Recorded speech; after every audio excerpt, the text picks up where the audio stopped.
So, good morning, everybody. This is a research vessel Falkor Schmidt Ocean Institute. And here we are for our SuBastian dive number 330. We are sailing by now the head wall of the Perth Canyon. So we are in about 700 meter water depth with a bottom temperature of around 6.6 degrees Celsius. Once again, we are bottoming on a muddy flat, as it was the case yesterday, but today is kind of very shallow. And sooner or later, we will intercept some hard bottom, hopefully, where we start our search for cold water corals. It's about slightly before 9 o'clock a.m.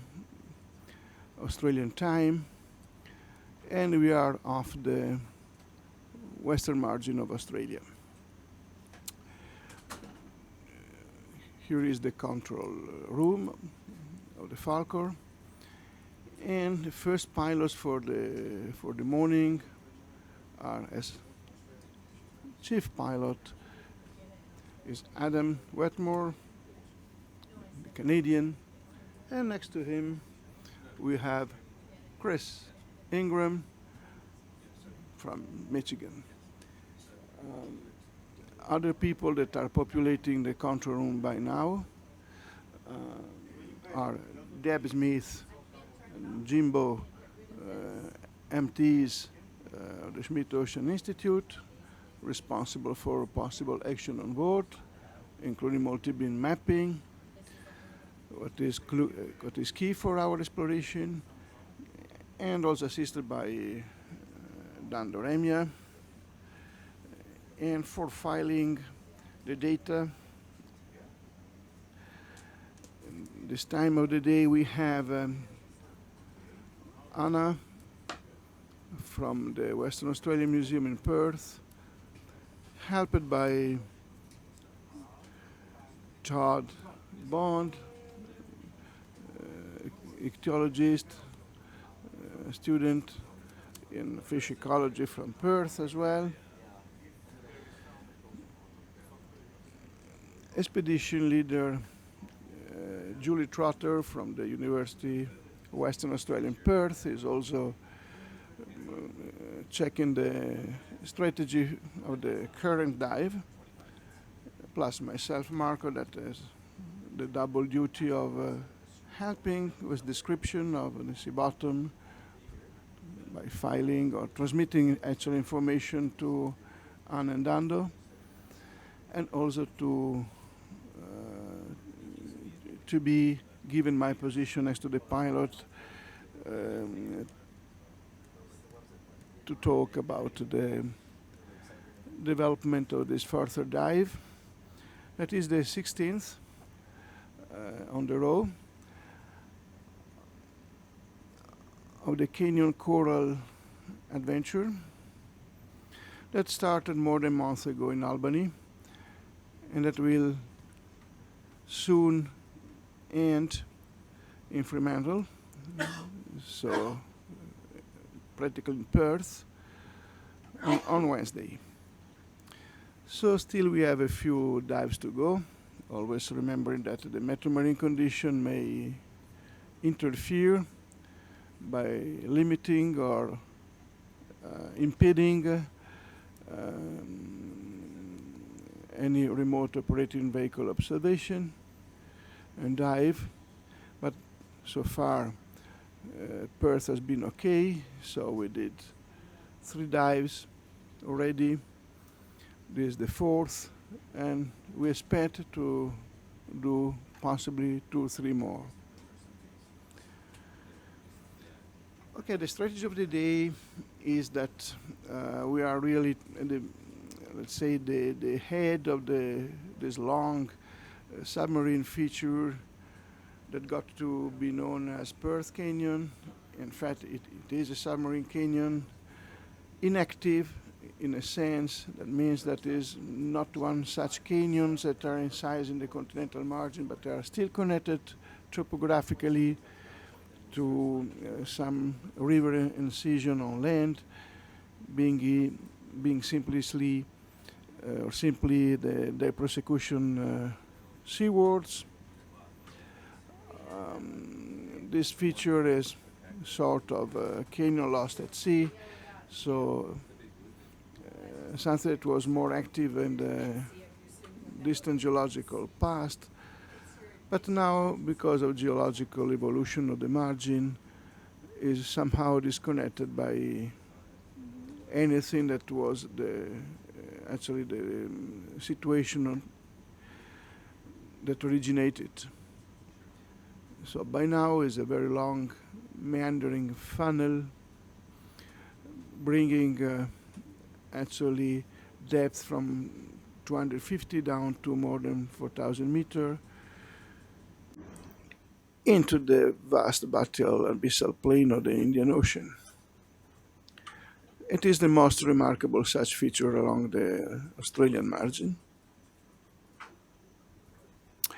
And we got to have a first mission on board Falcor in the Perth Canyon in the year 2015.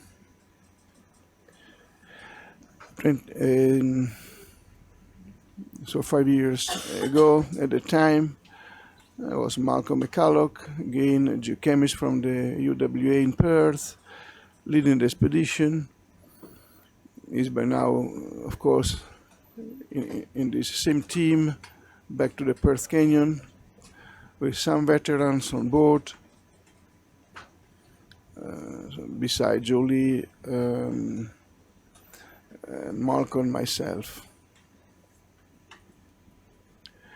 The welcome this morning was provided by a beautiful white large crab, more than 25 centimeter big, with red eye, and then we cross over a very pretty hermit crab with zoanthid as a home.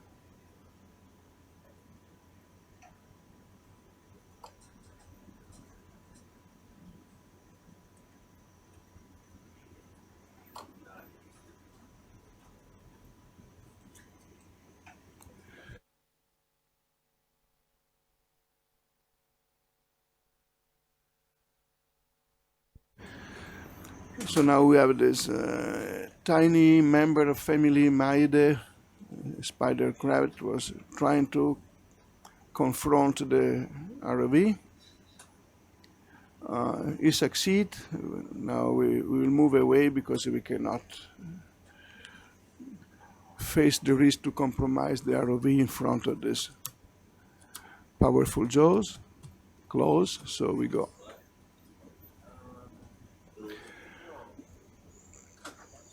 So we hope, we expect to find some cap corals, maybe even some colonial corals, dead or alive, a little bit higher, maybe in 600-meter water depth.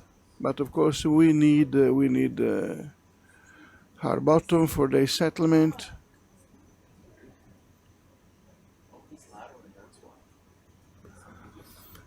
In the end, we will probably be navigating again on mud to search for mud-seeking cap corals that we found in numbers, for example, in the Bremer Canyon 2 weeks ago, and again we found in about 500, 400-meter water depth at about 7 degrees, 8 degrees Celsius, also in the Lewin Canyon, but never so far in the Perth Canyon. They might be there, they might be not. It is something that we'll discover during the day.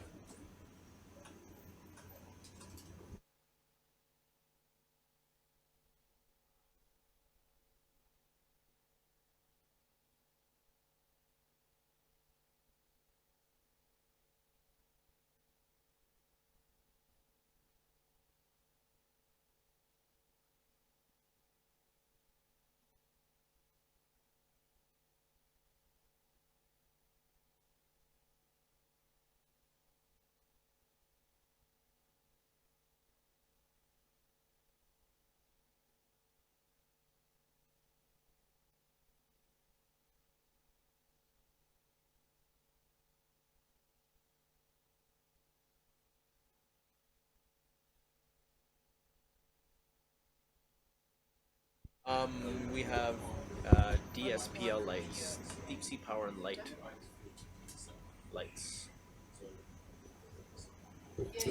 Yeah, this was the We have technical information that Adam is providing about yes, one question with type of lights we have on board. we've got a variety of lights. We've got two lights facing up, which we call our uppers or our boomers. We've got some mids and some lowers, and then some outer cathexts and inner cathexts, which we can kind of play with depending on the kind of the reflection off the bottom or what we're looking at, trying to give us a better depth perception.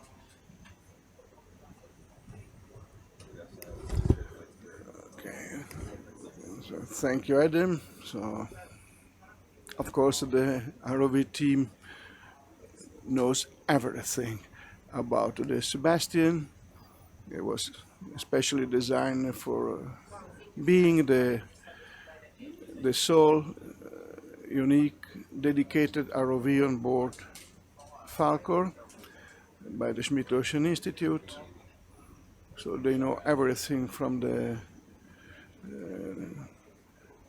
frame, the light, to the last bolt they are using to keep this integrated machine all together and being so efficiently operative on the sea bottom.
Well, approaching hopefully a cliff situation. We pass over some other interesting form of life, like the glass sponges. There's this interesting association with cnidarians on the stem. And by now, we think this to be a piece of the substrate detached from almost completely buried limestone unit. We'll take just a piece on board for having later the precise age of the formation, making the head of the Perth Canyon here. To integrate the previous information that we got in 2015.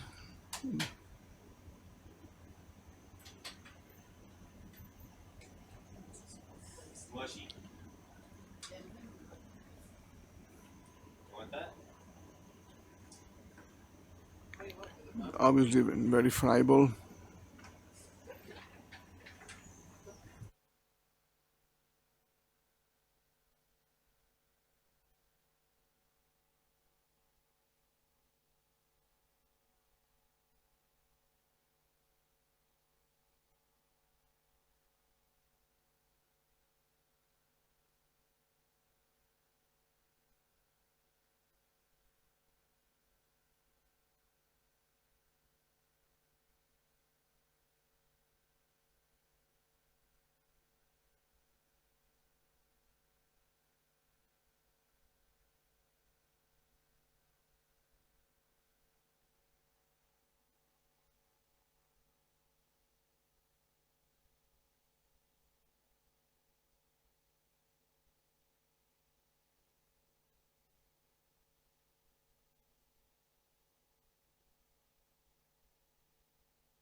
this sort of stamp here is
Yeah, sometimes we have today some setbacks I can see on the internet for the chat line, but anyhow, we found this sort of art substrate here with a few fish and some pebble, and some interesting snails that we collect for taxonomic evaluation of the biodiversity in the Perth Canyon. But we are trying now to look for live or dead corals. In principle, the bottom type and temperature regime and depth are actually in line with what we learn about the distribution of cap corals, but the mud-seeking ones like Flabellum, Stephanochatus and the light types here in the Australian Canyon, but that's what we found in Bremer and Lewin, but never to date in Perth. And the big fish that was hiding under the stone actually is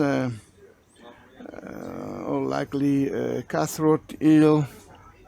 There's a diagnosis by Todd Bond. He is the graduate student working on a project on fish ecology at his first experience on such a deep environment.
We explore them, they do explore us, wondering what they are considering about this very big fish. Obviously the ROV is intimidating, but probably now they feel safe, that we are not a major enemy.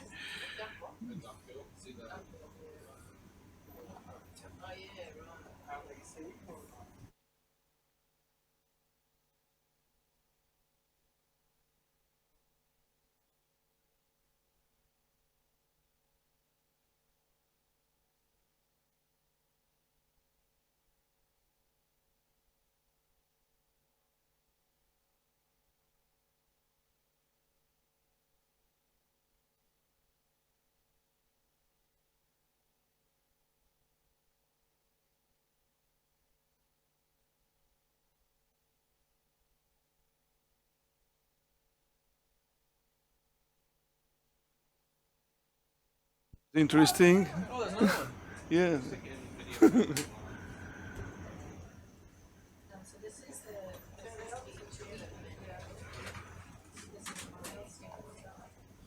we keep moving on, or you want to?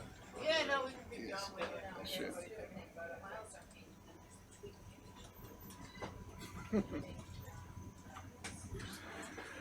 So we keep moving on.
Yes, Todd is the grad student on social media.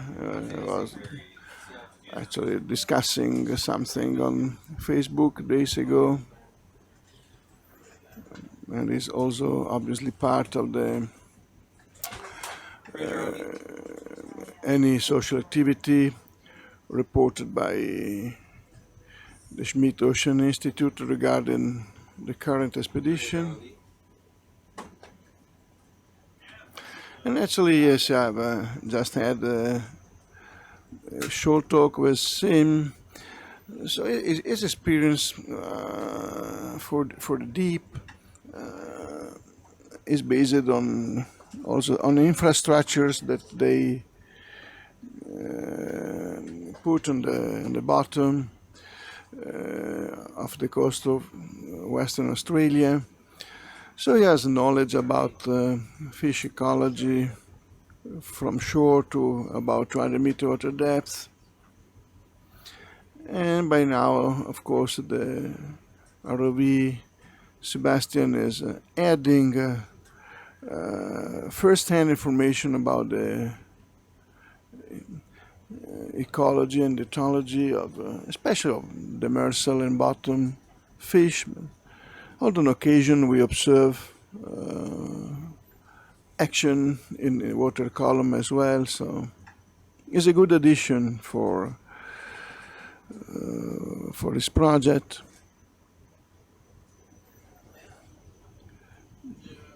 Especially providing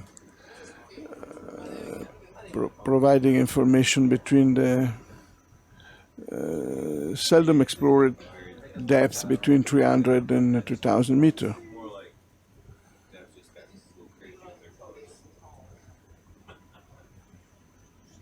And obviously for any young observer, oceanographer, student, this is a marvelous occasion to be part of an expedition such as the current one. Is not going to happen every day in your life, so all the young people on board here are quite enthusiastic. We have a lot of students, very efficient, very motivated.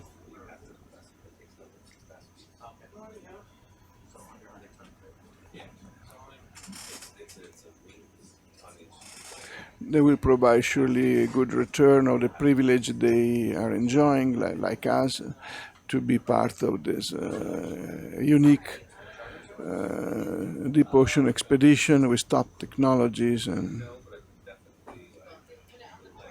literally a dream. I had a conversation last night with Jason, one of the 5 Arab people on board, and so he was asking me how many ROV expedition I had in my career, and I got to something like 12, maybe 15. So at the end, not so many as one could expect, because it's not easy actually to have access to good ROVs and to explore the bottom using a remotely operated vehicle. And actually, at the beginning, I had more experience on manned submarines than ROVs. What is nice, is exciting, but of course, ROV is providing much more bottom time and is also safer, of course, for people. So yeah, another of such glass sponges sitting on a stem that is followed by cnidarians, zoanthid likes.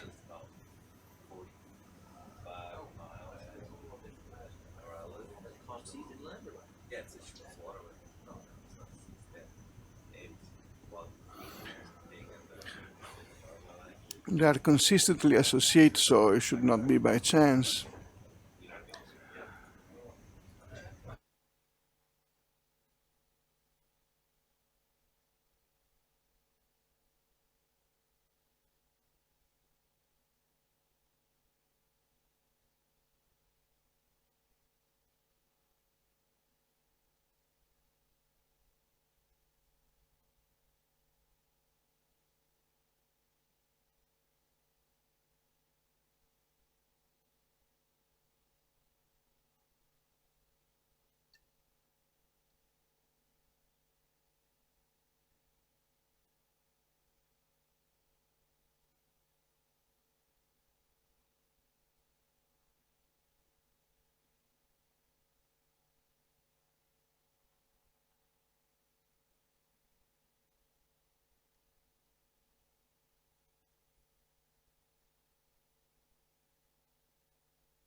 Yeah, this is remarkable stingray.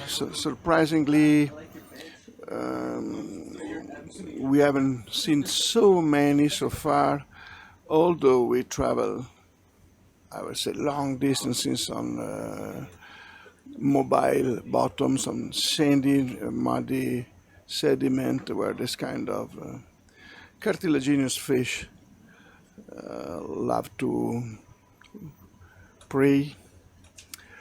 Um, okay, from the unknown explorer. No, no, unfortunately, I never been in the Alvin. Yeah, my experience on submersible dates back to the day when the Johnson Sea Link was operating in the Gulf of Mexico on the hydrocarbon ships there, and also cold water coral grounds. But at the time, actually, cold seeps, hydrocarbon seepage, chemosymbiotic communities were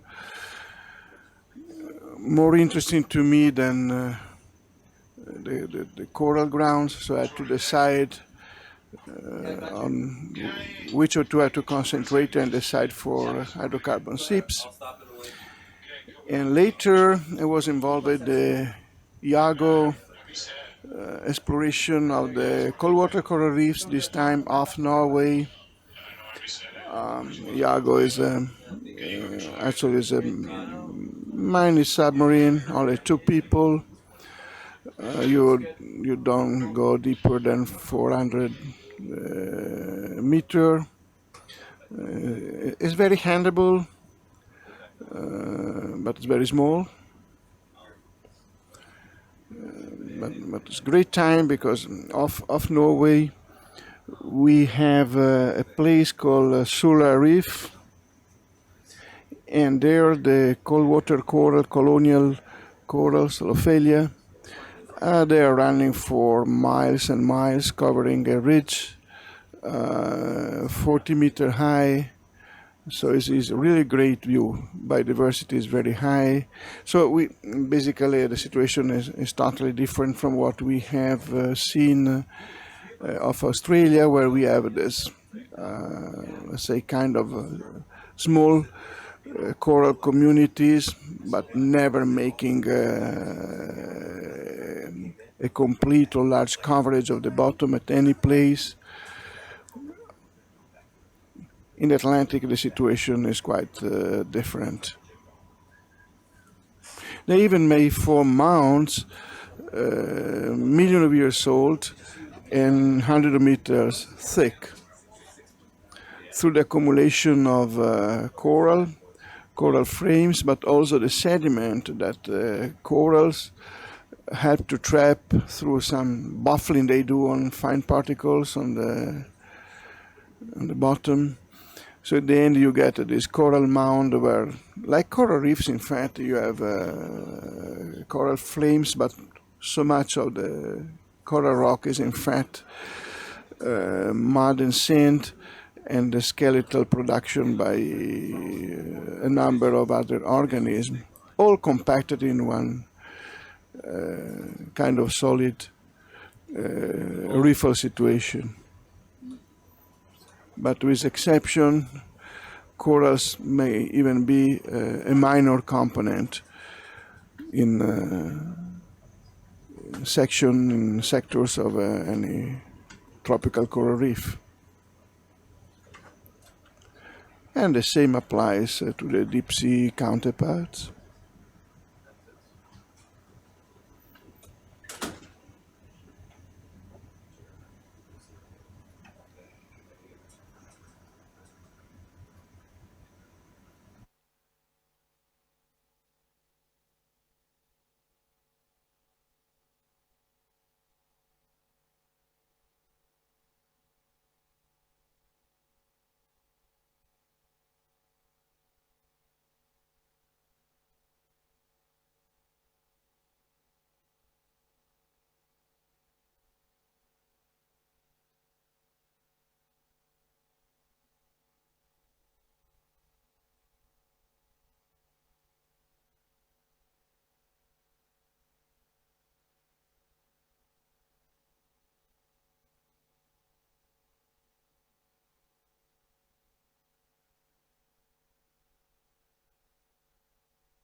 getting back to the conversation about coral mounts, in the previous expedition, actually the previous leg of this same expedition, yeah, in fact we crossed over immense coral graveyards,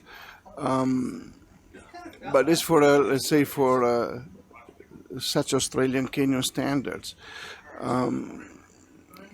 In thickness and extension, they cannot really compare with that I was mentioning. At least this was the routine in the last month.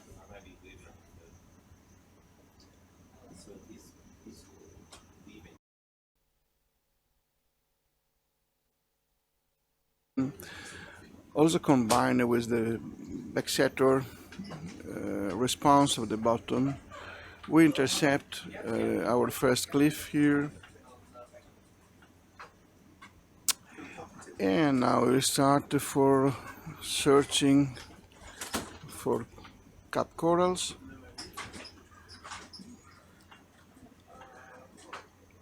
And now I get used about the timing of ROV replacement. Jason is sitting next to Cody. Hi Jason, always a pleasure to see you guys.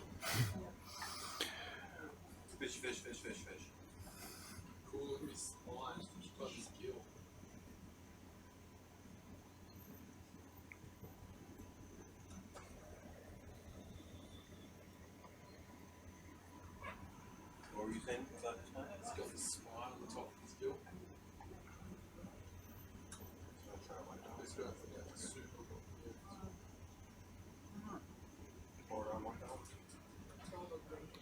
As you can expect, a month-long expedition, you start to know everybody on board.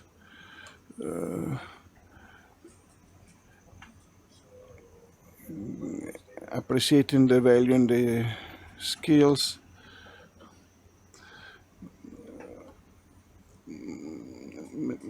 Maybe we wanted to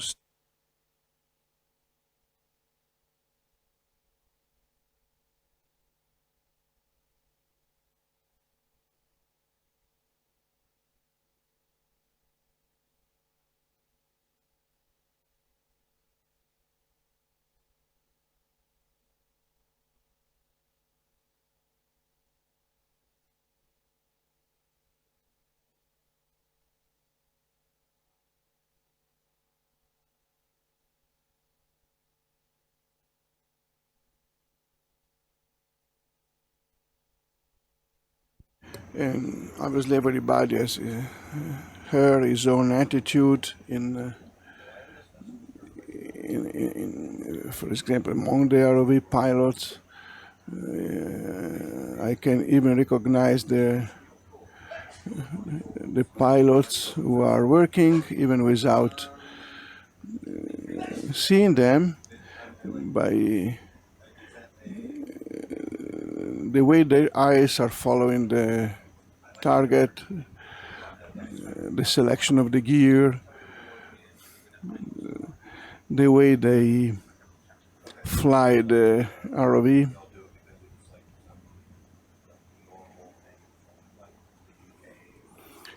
All very skilled, but a kind of a different one from each other.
Yeah, the substrate here doesn't look immediately so suitable for coral settlement, being so friable and also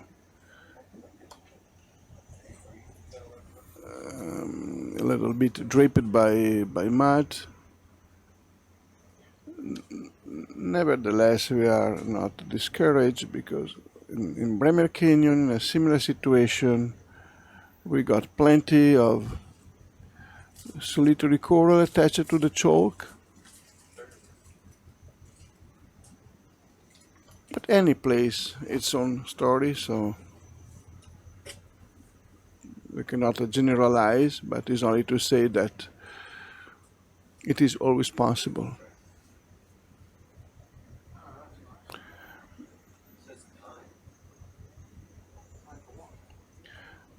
Temperature now is substantially warmer than the beginning of our dive a couple of hours ago. We are about 9 degrees Celsius, and we are in 580 meter.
Five years ago, we selected the steepest station for the dives we perform.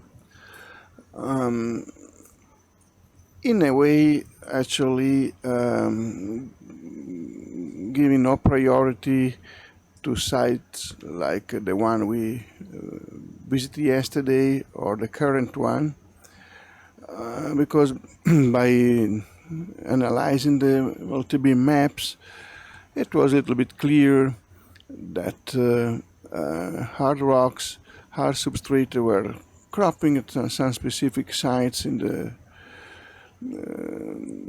Perth Canyon, while other sites were heavily draped by mud. This time that we feel less urgency to get the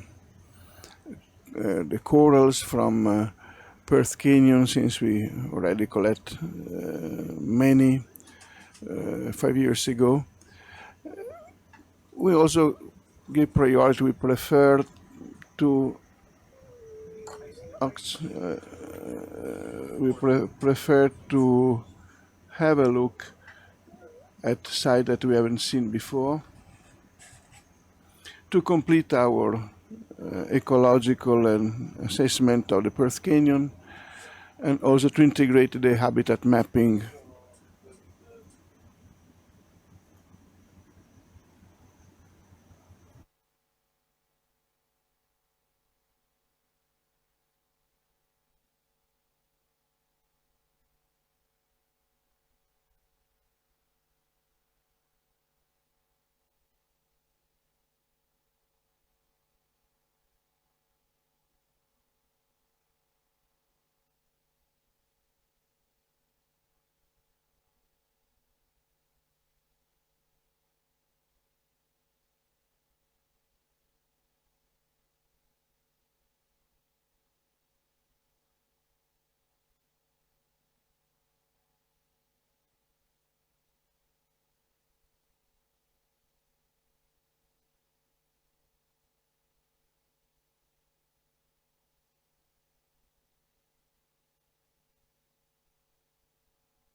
Morning, Wyoming, Australian time.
we just collect one of these isolated sponges, and now with Julie we were just discussing the option also to take a couple of push cores. And the white spots that you see resting on the floor are in fact large forams. You may remember that we have aboard specialist Alexei Sadekov. He's a Russian scientist associated with the University of Western Australia, and he's studying the ecology of these unicellular marine organisms here under the perspective of coping their distribution, their ecology with the water mass properties in terms of chemistry and the usual variable like salinity, temperature, and the like. By this time, Alexei is not in the control room. He had a very long day yesterday and also a very long night because he was involved in both the normal activity of being here, assisting for the ROV dive, and then to collect at the end of the dive some of the push cores, eventually collected during the operation, and then I'd have to process them, and that's just something that you do in good company with students like Casey and Jill and Todd. But also, yesterday was a CTD, a deep CTD day, so late in the night, or if you prefer early, very early in the morning, they had a CTD cast down to almost 4,000 meter water depth. That we set the record, I believe, for the Perth Canyon, but in Bremer actually we got down to 5,000. And then, so Alexei was also concerned with the water sampling there. So by this time of the day, didn't show up, but we are confident we will be not unhappy if we are collecting a couple of push cores on his behalf.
So now once again we are collecting push cores, and for a lot of people following the chat, that is now is a routine for any dive we have done so far. But basically we take 2 cylinders of sediment, soft sediment. Hopefully it's mud enough to stick on the short core barrel to be safely recovered on board, and then Alexei will play with the forams and water, including the pore water trapped among the grains.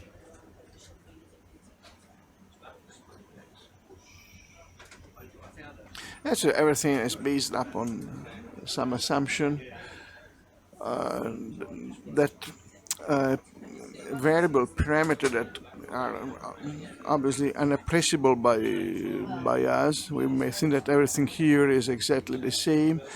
At the scale of a unicellular organism, could be quite different and representing the border between being there or not being there. In terms of nutrients, of the actually the texture of the sediment itself. Some such foraminifera, for example, they are interstitial, so they live among the grains, making up the sediment. Other actually are living on the surface, and although if they are actually just represented by one single cell, they perform a lot of ecological actions. Some are just feeding upon the tiny detritus, and some are even carnivores. They also represent a good prey for a lot of marine life. There are also, for example, some very evolved, quite complicated bivalves. They are called septibranchs, and they are really looking for foraminifera, so they are miniature tigers looking for browsers in the savannah, and they pick up one by one by using their modified body, and the shell is characteristically rostrate. So you have this kind of shell feature that is covering, protecting the let's call it the suction device that is permitting this tiny bivalves to prey efficiently.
Good morning, Nicole Rodriguez. Let's see if we can organize some cheering for the control room in a few minutes.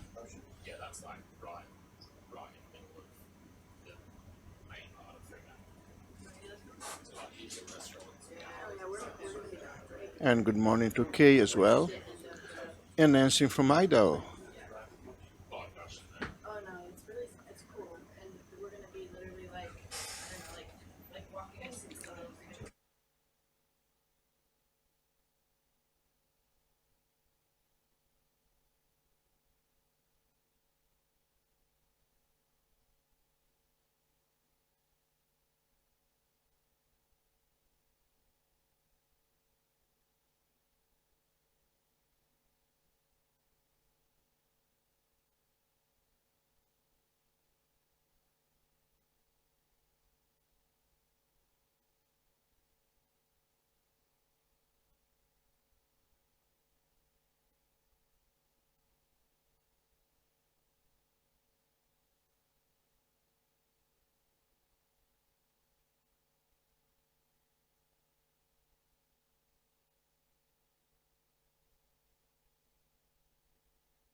Yes, this is the control room of our research vessel Falcor, Schmidt Ocean Institute. We are in navigation of the Western Australian margin, serving the Perth Canyon.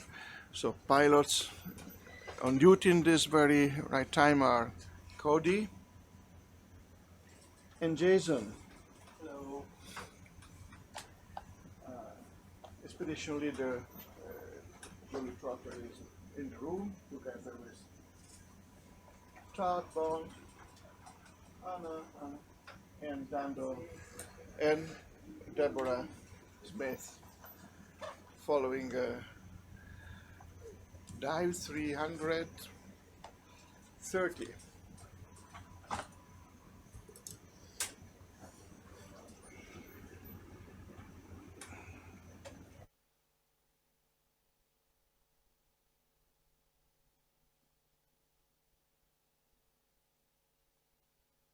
As you can see, the control room is quite an intriguing place, full of screens, 28 plus our own screens. And it looks like a spacecraft, as I was mentioning yesterday. So we are flying into the blue planet. And our ROV pilots are our astronauts. And by the way, this is not just an exaggeration or an analogy, because apparently it is possible that if and or when a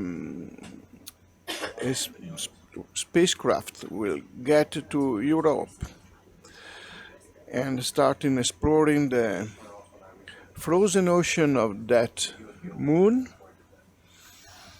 with an ROV, maybe not any soon, but sometimes in the future, the ROV pilot that will, likeness and not be a human being, but a robot, will also see the environment through the real eyes of Cody and Jason, which had been monitored by a NASA specialist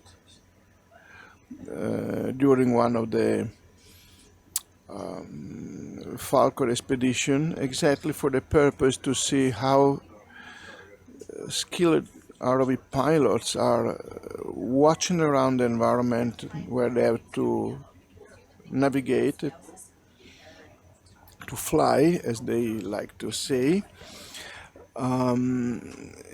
taking decision and manipulating the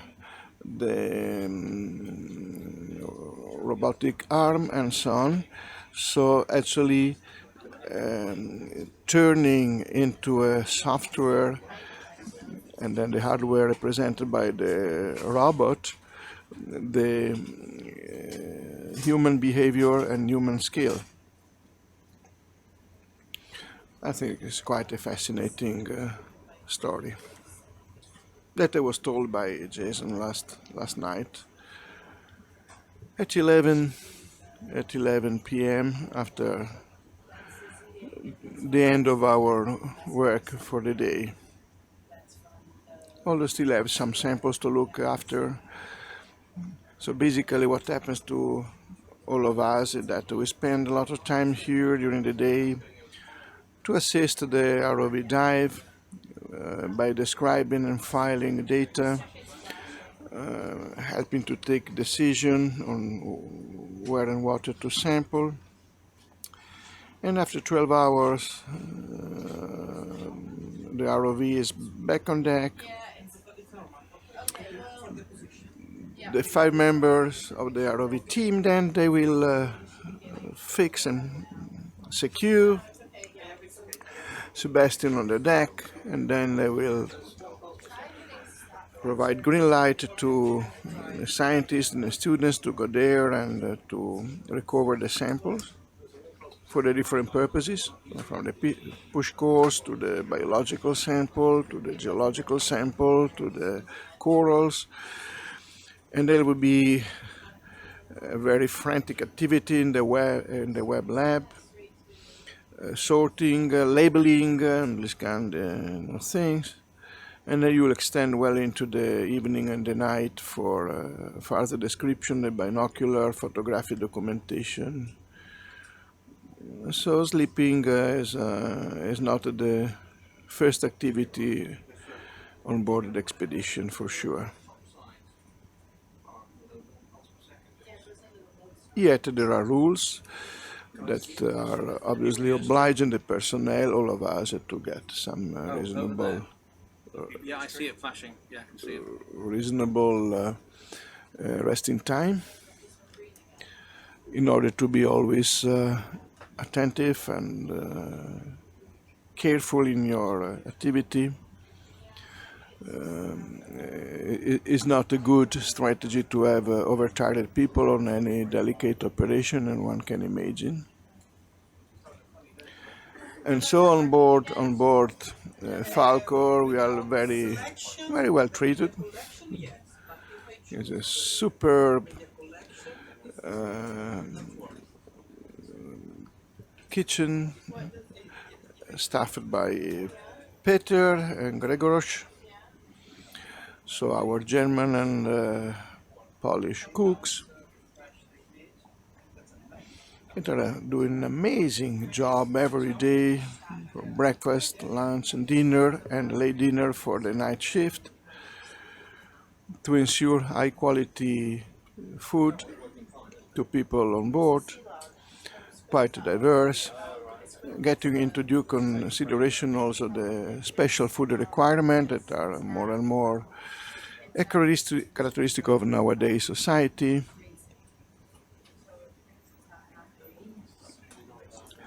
Yes, Falcor is really a great place where to stay for doing science and for doing your job as a sailor.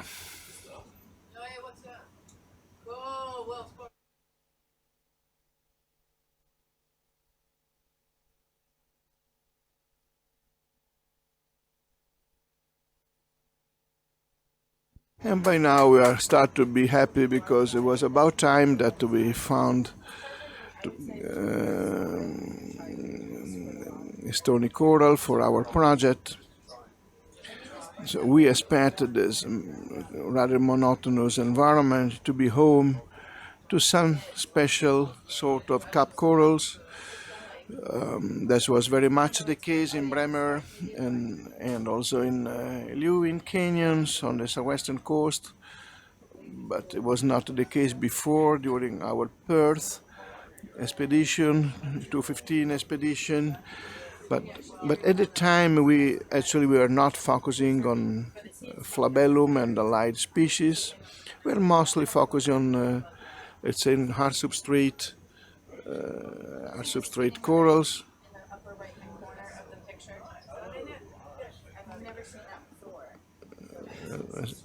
Incredible fish.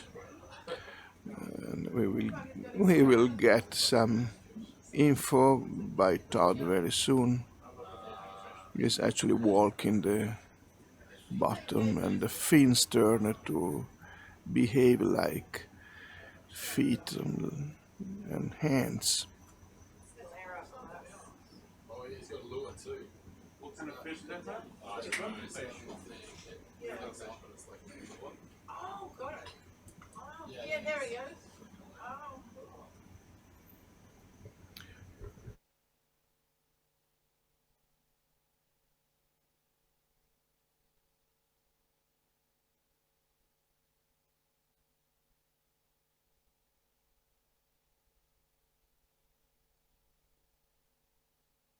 Let's give Todd some time for developing a theory about the fish. Now we have to see if it's really stony, as we expect, or not. We can do another one. I think they did one earlier.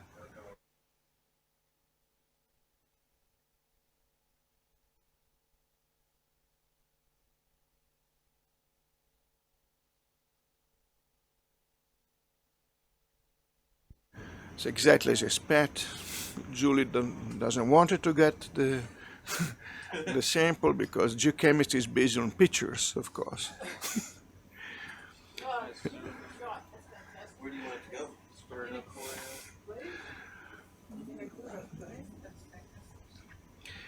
Actually, we are quite happy for a couple of reasons. First, there's the first one from Perth Canyon of its kind. Secondly, because we planned the dive yesterday, was a long planning to say, well, let's see where the chances may be higher to find stony corals, but the mud-seeking ones. And we were just capitalizing upon what we learned from Bremer and from Lewin, and the depth there was between 650 and 450, and bottom temperature it was about 9 degrees, or slightly less than that, and slightly more than that. And this is precisely what we are meeting now in the Perth Canyon. The water depth is 550 and bottom temperature is 9.3. So it's fitting the prediction.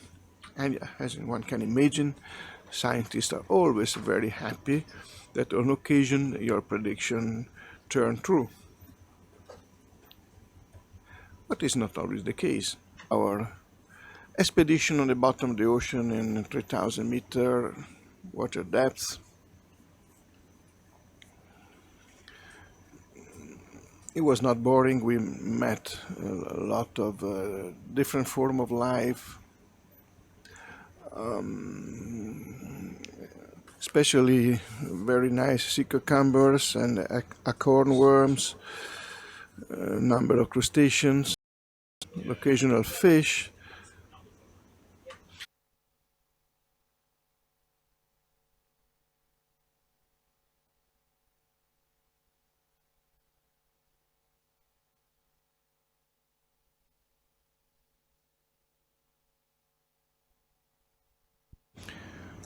So good morning to Scotland from Australia.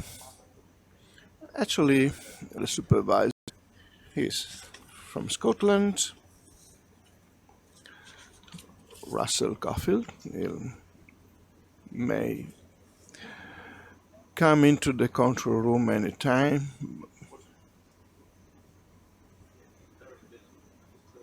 So happy to see somebody from Europe to be connected. We know that because of the time zone, Europe is not really ideal ideal place where to follow our operation of Australia, but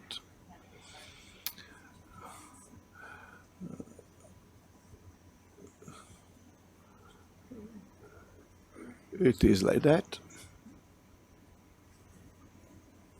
And you seems to be also the only European connected. So time by time, internet today is interrupting briefly. So we just complete our first coral sampling. So Jason and Cody pick up a large Scleractinian, solitary Scleractinian from the muddy plain. We really need to secure one such samples for our project. So we are very happy. We hope obviously to find more, and especially members of a genus of corals, of Scleractinian corals, that we select as one of our prime targets for this geochemically based paleoclimatic studies, whose name is flabellum.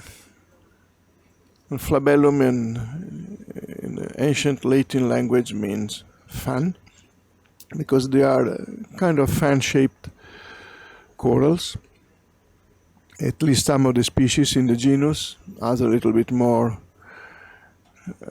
circular in shape or oval in shape, but some are really flat and triangular. So flabellum is an appropriate name for those.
It's an interesting situation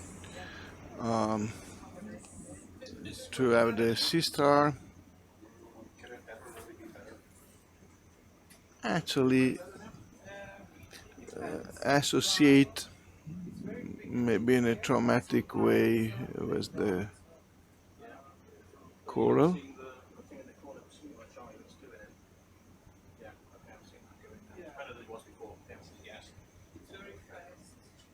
Sometimes it's not.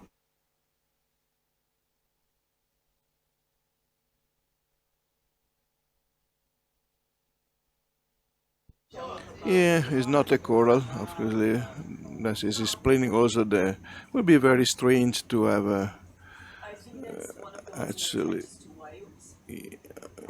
Okay, so according to Anna, could be one of those weird barnacles that are attached to whales. Yeah, barnacles are really remarkable creatures. It is anyhow an interesting sample. Although probably we are not going to use it for geochemistry, considering that the basic concept for working on carbonate skeleton is that they are monitoring ambient water in a given spot,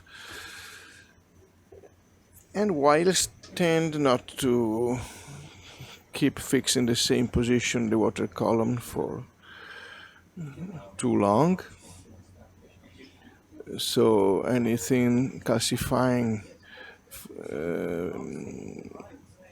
by using a whale as a substrate, they will be recording, in a very unpredictable way, properties of seawater.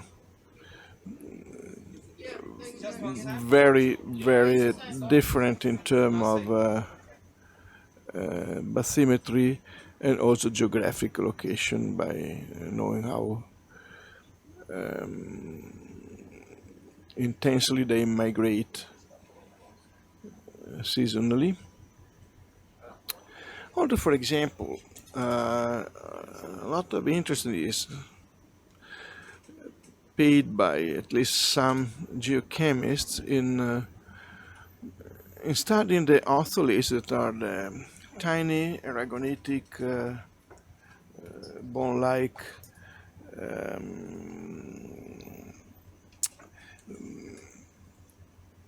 let's say particles that are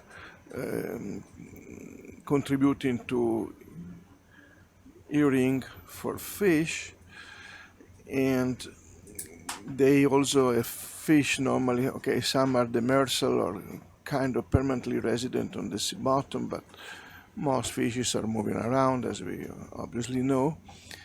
But for example, some codes, like for example a Mediterranean code, is Merluccius something, Merluccius maybe is the name. In a juvenile stage, as a male, is actually moving around the water column,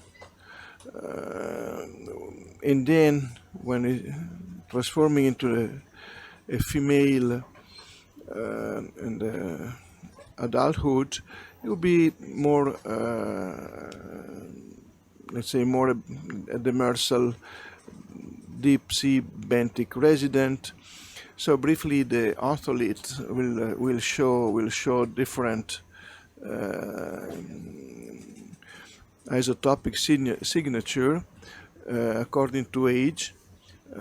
For example, the early stage will be indicating a warmer temperature, because normally they stay in the, next to the surface at least part of the time. So while the otolith is formed, they will record that kind of temperature range. And then by moving down in more stable condition for years or months, and then the classification of the otolith will record the cooler temperature at the bottom, and then you get again something useful also for fisheries, in the sense that by studying the otoliths you may get a lot of information about also migration, vertical migration, and sometimes even horizontal migration from one place to another. But this exercise I don't see for the time being to be applied successfully or usefully to whales, barnacles.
So other artists on the sea bottom. So we have these hermit crabs here, dragging what look like a scaphoid shells and leaving this geometrical trace. Yesterday we were amazed by the spiral the spiral marks made by the acorn worm Torquerator in 3000 meter water depth, reminiscent of the Nazca figures.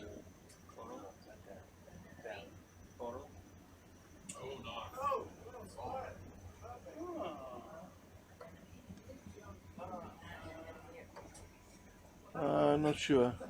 Slightly different, huh? Sure that is. Now we check for it.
You probably observed that we took the lights off for just a few seconds. It was only to check the option that the Cnidarian was bioluminescent or not. Truly, some they show bioluminescence when stimulated, but just to see if under normal condition they were.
Yes, so we succeed. Thank you to the combined skills of Cody and Jason to collect a very small Scleractinian. We had possibly some specimens, some dead specimen found by chance by sieving the coral hash in the Perth Canyon and also in the Bremer Canyon. This could be the first living one of its kind, so it will be interesting also for the paleoclimatic stories to have this new entry.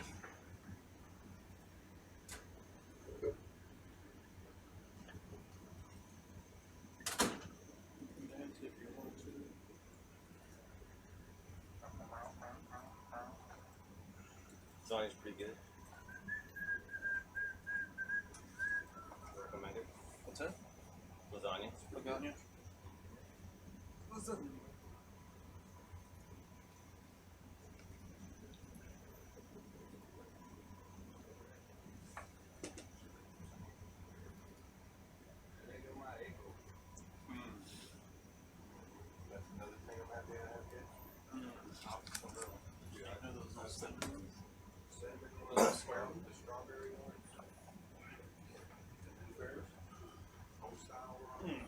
milk? My nephews come to visit and they're like, "Oh, Chris, you don't have anything to eat in your house." I'm like, "Nope. Where are the cookies and the chips?" And I'm like, "Your parents are yeah, we're not there yet." Oh boy. That went on the toast food kick. You're a cool uncle? I am a very, very cool uncle, but I just don't have junk food in my house. What's he eat, Chris? Fine. I like going to the grocery store. Something I like enough food for like one meal. Sometimes I'll make something that I'll eat it for a couple of days. I go back to the grocery store. I never have like, okay. Oh, grocery stores. Well, I go at certain times. Like, I can eat it. Oh, no. Like, I'm going in the morning and I'm like, nah, I can't do it. Yeah. So can I get that from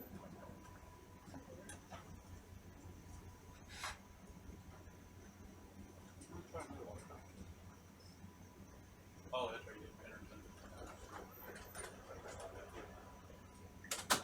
That was helpful.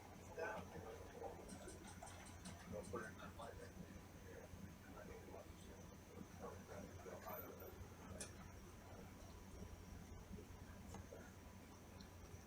So right there. See it? All that. You all right? All that.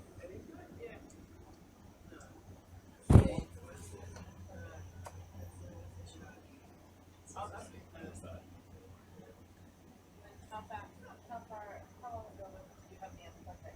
Like 10, 30? Hour and 45 minutes ago. We lost control of everything. As soon as we unplugged it, we got control back. Sorry about that, buddy. All good. We know the fix.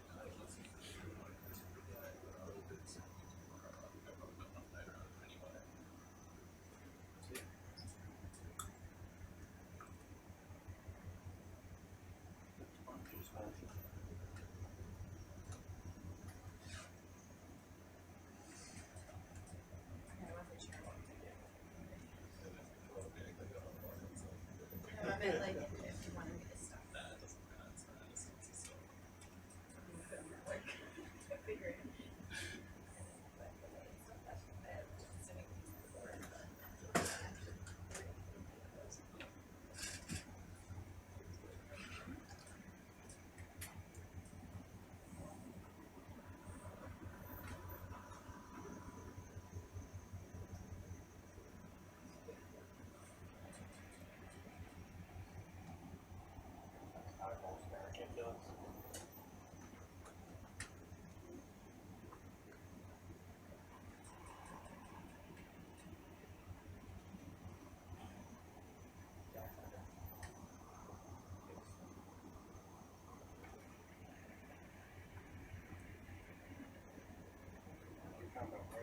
Marco, there's a question on Facebook if you know the composition of the seafloor.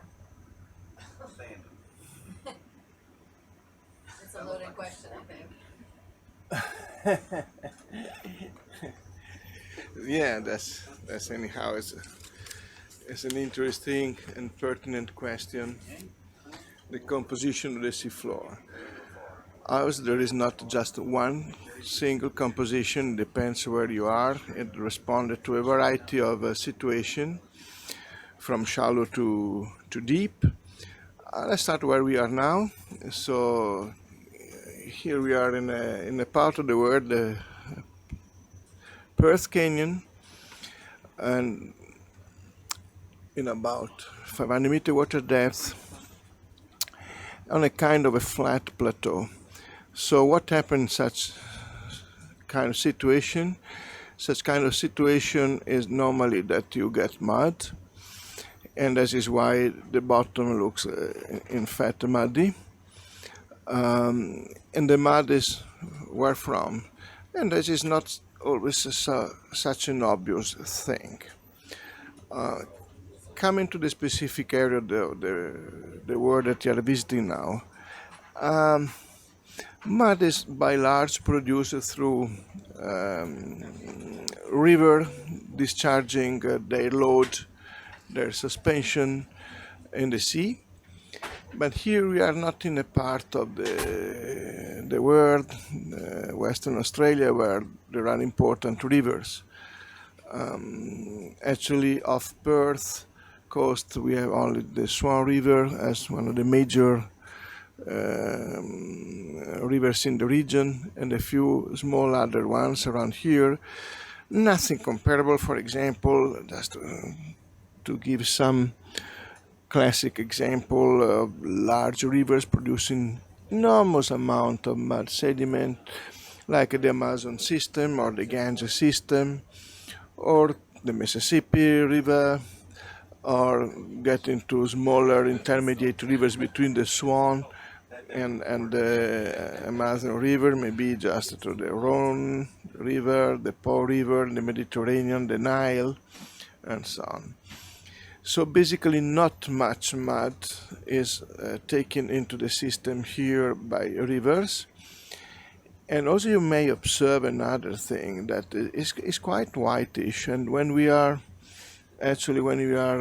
probing the bottom for collecting samples of any sort, we see this whitish kind of stiff mud. It's very limey, and it's partly because most rocks around here are Mesozoic, soft, still partly lithified rocks of calcium carbonate composition. And so actually their dismantling, even on the seafloor, is producing this kind of carbonate, so calcareous mud. And this is basically, I would say, most of the sediment drape that we are seeing on the sea bottom here. And then let's talk about other agents in producing sediment, therefore contributing to the nature of the seabed.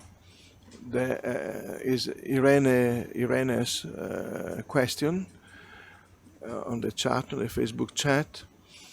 The animals and also plants some of them are actually secreting a skeleton, and the skeleton is a mineral, and therefore after their death they will produce actually an additional component that is just a skeletal remain. By large, these are calcium carbonate, so compositionally not terribly different from the mud derived from the dismantling of the local geological units. But there are also forms of life that are secreting other minerals like silica. They are not so obvious here in environment that and I will interrupt only because we are probably collecting what is called a xenophora. Xenophora is a kind of marine snails, as a gastropod, perhaps so. I'm not totally sure. Of course, we won't. Yes, please. If it's actually confirmed once on board, then we are dealing with what is named vernacularly like a carrier shell. So this kind of gastropod, not even is very fragile. Not even needed to have it on board. These animals, they live on soft sediment, and they are unbelievable in what they do, because they select dead shells to actually a little bit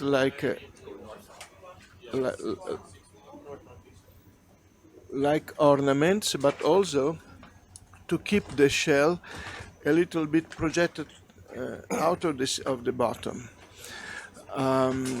This is ensuring the snail inside the shell to have the possibility to feed on the bottom, the tritus normally, comfortably actually inside the cage that is producing by welding particles to the edge of the shell. And some of these animals are unbelievable in the sense that they can pick up shells of the same size, even the same family, or even stones, by selecting by size and by type. The resulting shell is highly sought by collectors because it could be very, very, very pretty.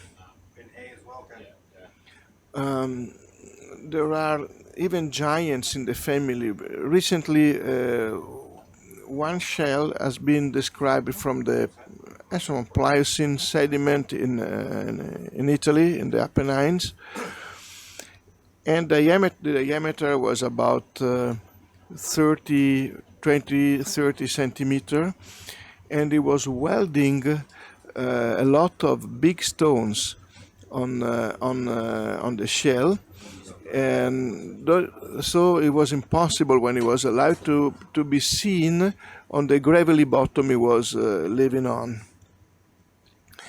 The most graceful member of the family Xenophoridae, that is a combination of the name Xenos, so foreigner, and foros, more or less something like that. That means bearing.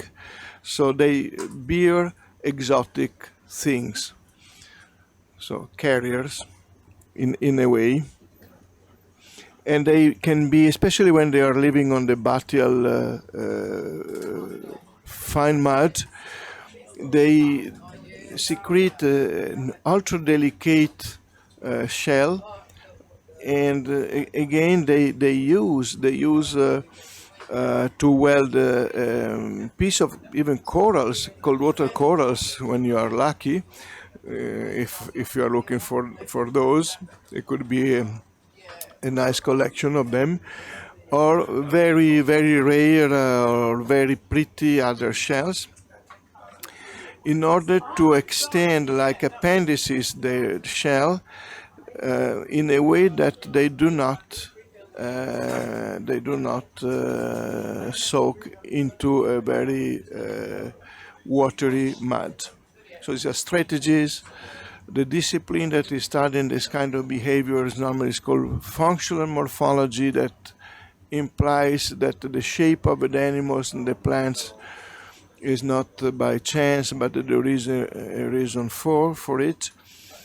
And this relatively recent discipline, maybe 40 years old, something like that, is bringing about a lot of thinking about the shape of why animals and plants are shaped in a way or another.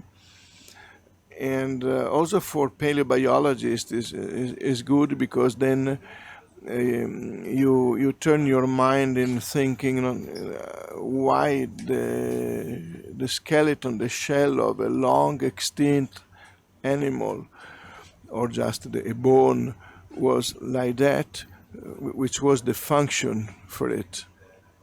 It's very amazing. Understandably, when you are getting with extinct species, there is a lot of guessing around, but let's say educated guessing, not just to say that every option is equally valid.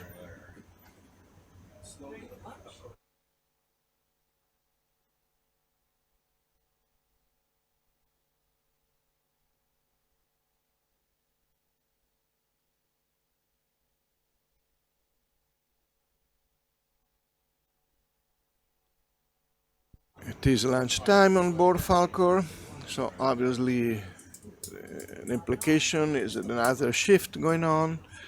So by now, both Chris and Adam are back, but they are shifting their relative position. So it's now Chris, the chief ROV pilot, the man is in charge of flying the ROV in the sea bottom. And by now is Adam, that is trusted the the task to operate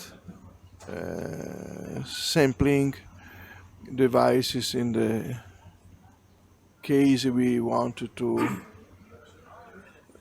get a biological or geochemical or geological sample.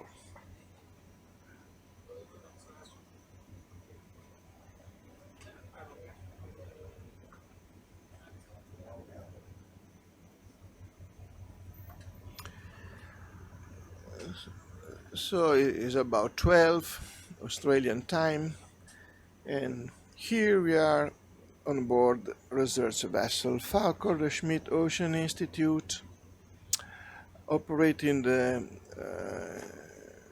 ROV SuBastian on the bottom of the Perth Canyon. We are exploring since almost 9 o'clock this morning, so more than 3 hours that we are flying over the canyon head. So actually the beginning of the Perth Canyon system, that is a very long structure feature that is incising the margin of the town of Perth.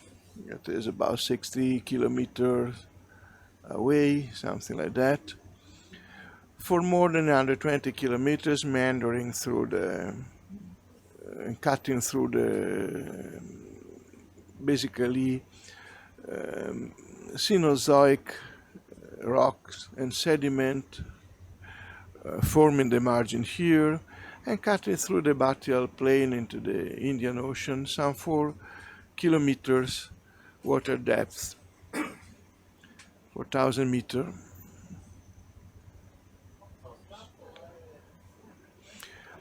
This site was not actually target for as a diving site during the 2015 expedition here of the research vessel Falcor. No SuBastian at the time, so the remote operated vehicle at the time was a different one.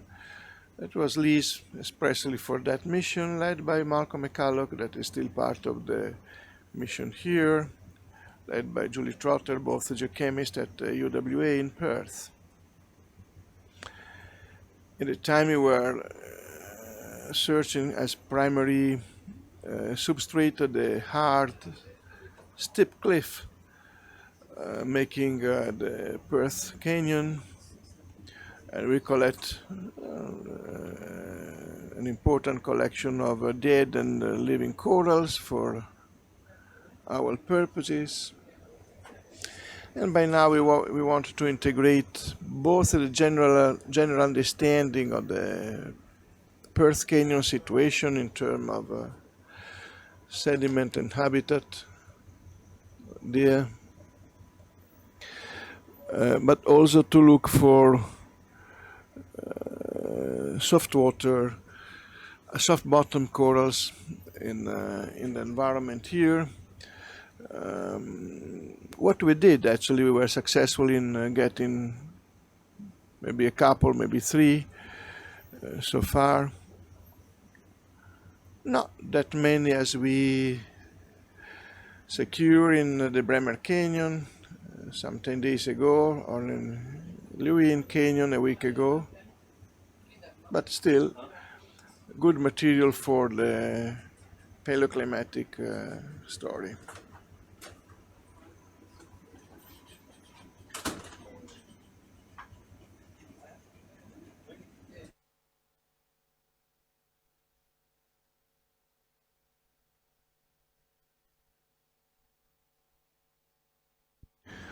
Oh, I see, and we have maybe one here. Okay. You got it. I think, yeah. We may want to explore this one. Yes, tell me. Yeah. Would it be impossible?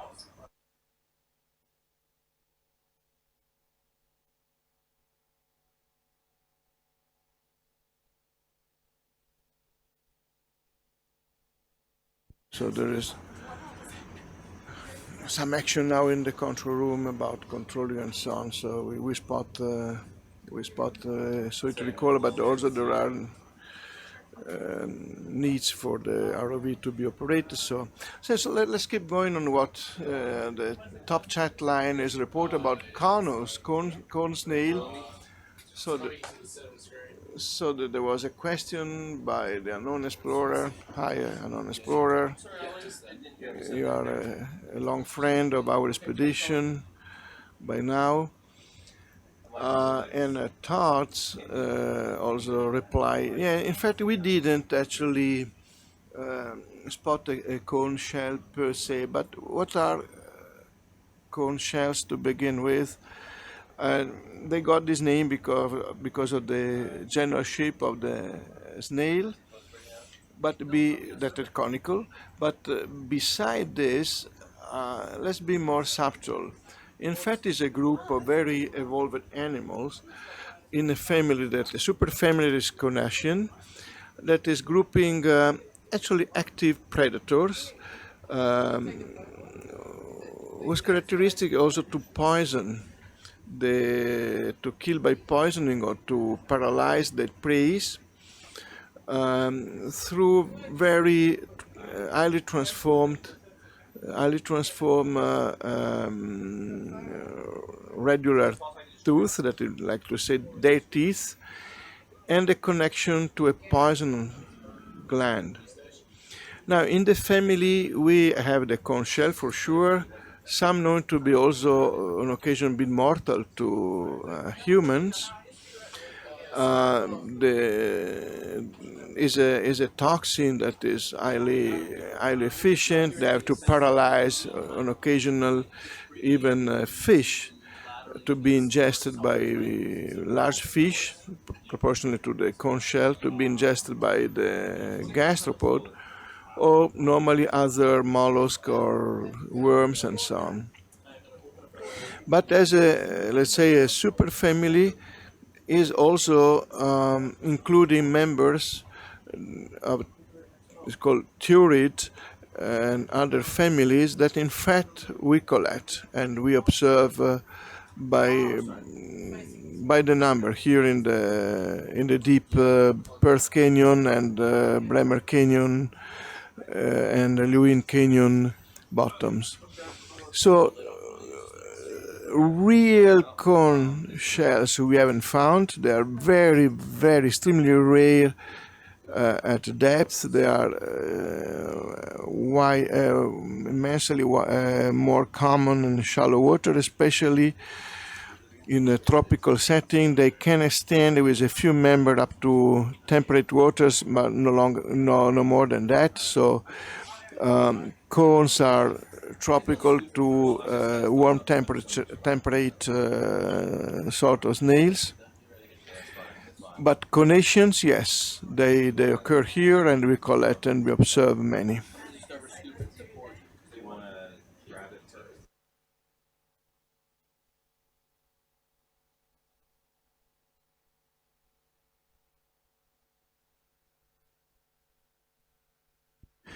There are a few real cone shells living in bathyal depth. Their shape is kind of different. They are very conical, and genera are normally not really Conus sensostrito, but like Asprella and so on. They are turiculate. I know example from off Japan, of the Madagascar. There are fossil members that you can find in bathyal sediment and Miocene and Pliocene of various places on Earth.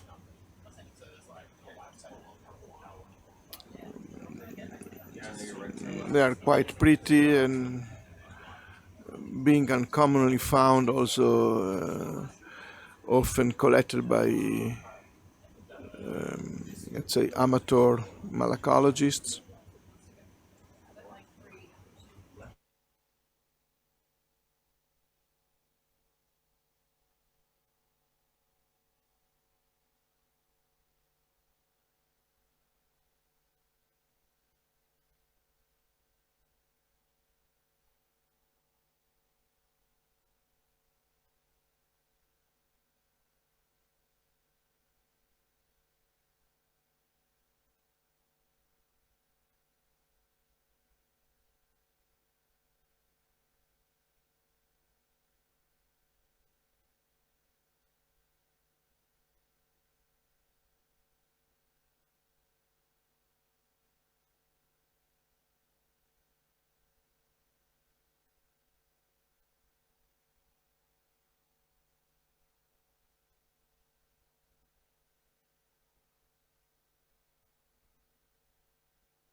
So an interesting parallelism you can make in terms of functional morphology, if you, by chance, you are following my previous conversation regarding the large gastropod, the carrier, the xenophora.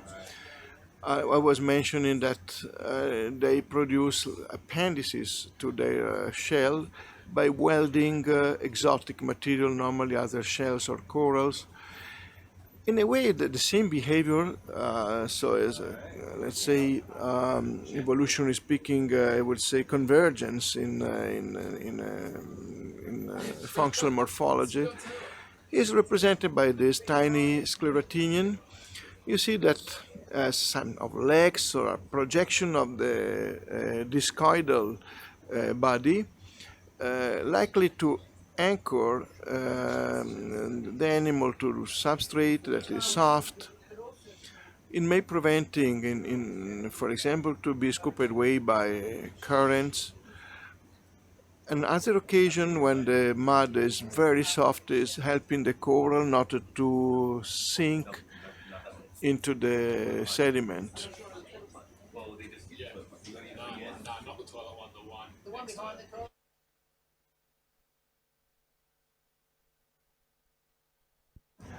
So by now, when you have any shell in your hands, just think about the meaning of the shape, why they are crafted in such a way with appendages, or why they are smooth, why they have scale, why they have spines, and there is a reason for all such, let's say, ornaments. If you are smooth, then you may possibly want to dwell into the sand and moving under the surface, so friction will be reduced to a minimum. If you have spines, perhaps you pretend to stay on a substrate that is rugged and looking a little bit spiny, thorny, and so you are not going to be seen. Also, bivalves, they have ornamentation that are useful for digging into the sediment. I mean, all ornaments, all sculptures have a reason for.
Okay, now there is time to get back a little bit more to Irena's consideration of sediment. Yes, you have all sorts of sediments, of course, and some can be seen under the microscope. It happens many times during our trip. Even last night there was our geopetrol among the clay minerals. Clay minerals are silicates. So basically, the major component is always something to do with silica. But they are very interesting the way actually the components are associated.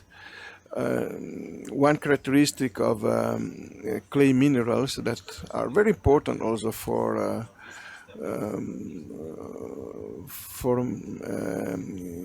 mankind, for humans, because we are using those minerals to produce our pottery since the very beginning of our history.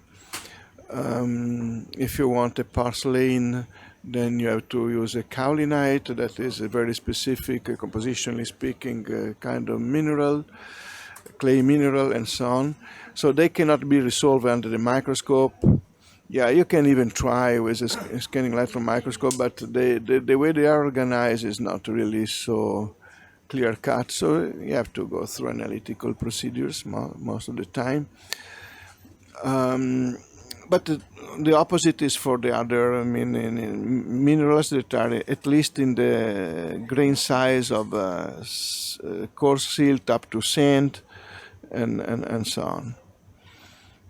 So we got also some, let's say, clastic terrigenous minerals, but not that much, in fact, in the Perth Canyon because of the nature of the contributing rocks here. On the opposite, we were plenty of clastic terrigenous sand in the Bremer Canyon, but that's not surprising. There, the bedrock is partly like here, represented by chalks and the sedimentary limestone formed in the Tertiary age, in the Cenozoic, but also the canyons they are cutting through the imposing Proterozoic basement made up by granites and metamorphics, extremely rich in granite feldspars and also other kind of minerals like the mafic or phemic ones, as we geologists indulge to call them. These are kind of dark minerals, normally silicate enriched in iron and in magnesium. And also feldspar, something in between, but again these are light minerals where silica is preponderant in the composition.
Hi Radiger, welcome on the top chat.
Well, I don't know if I really catch the, the full meaning of the question about the green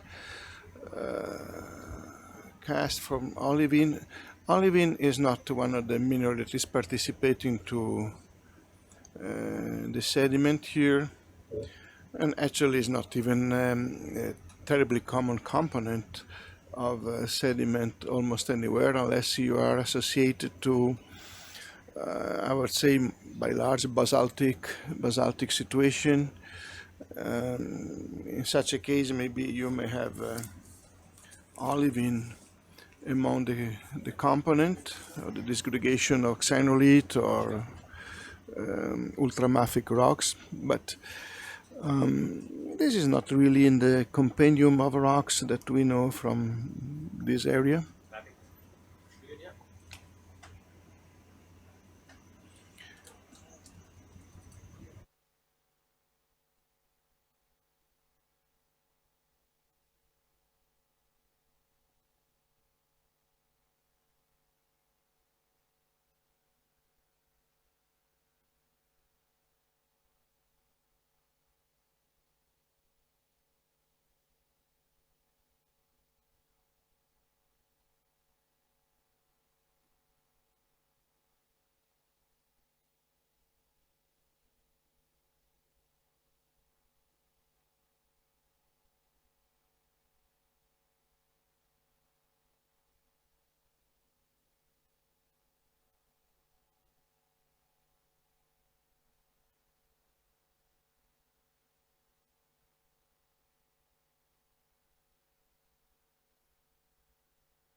Another good stony coral for the collection, intended for the geochemical evaluation While we're sitting here, you want to look around this area. of the paleoclimatic signals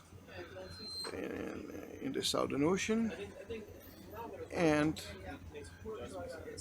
the distant repercussion of modification of global seawater circulation. That's why we are using our sentinels. This kind of corals are monitors of current and past situation in the ocean, with the ambition to be useful to make some kind of constrained prediction about the fate of the coming ocean.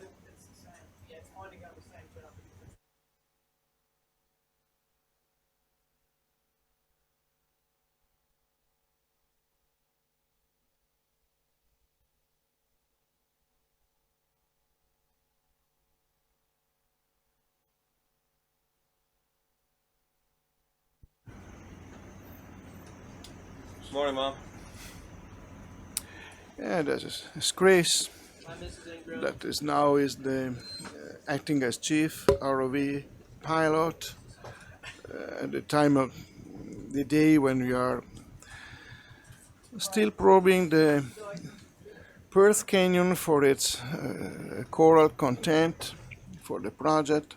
And next to Chris we have Adam, that is operating the robotic arm right now.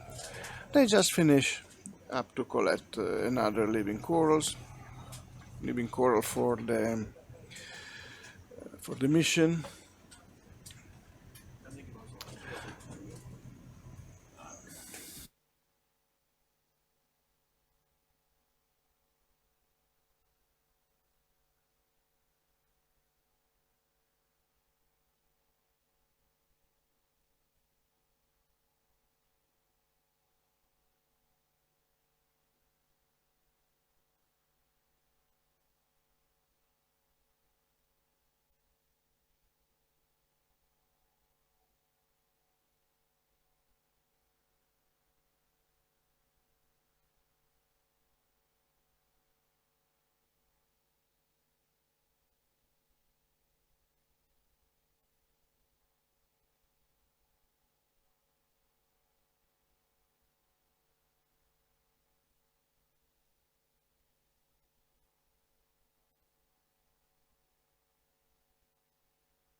And coming back to the greenish color is not because of component or mineral component of the sediment. It's a little bit of the false result of lights and the response at the bottom. But when they adjust for the white, actually, at least for a little while, we get the proper color that is anything between white, pure white, and grayish, and or yellowish.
So this deep purple shell, it belongs to a very specialized group of sea snails, whose name is Yantina, that is in a way recalling the fact that it is violet purple.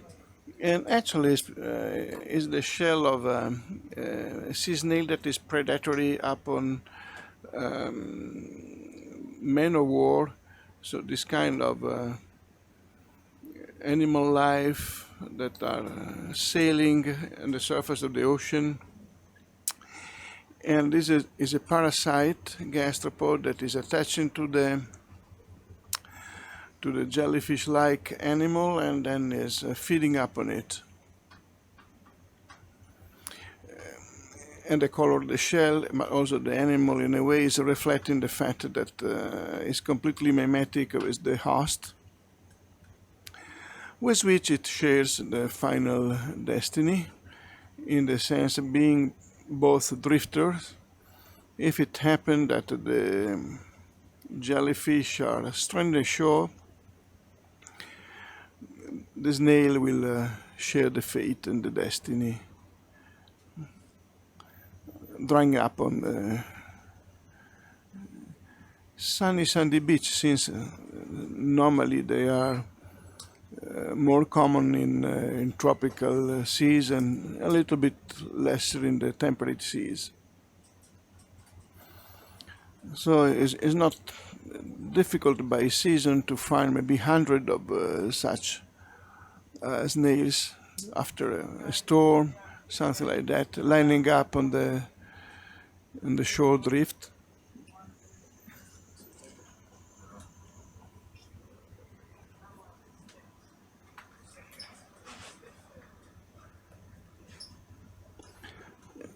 On many occasions, you will find that the shell still attached on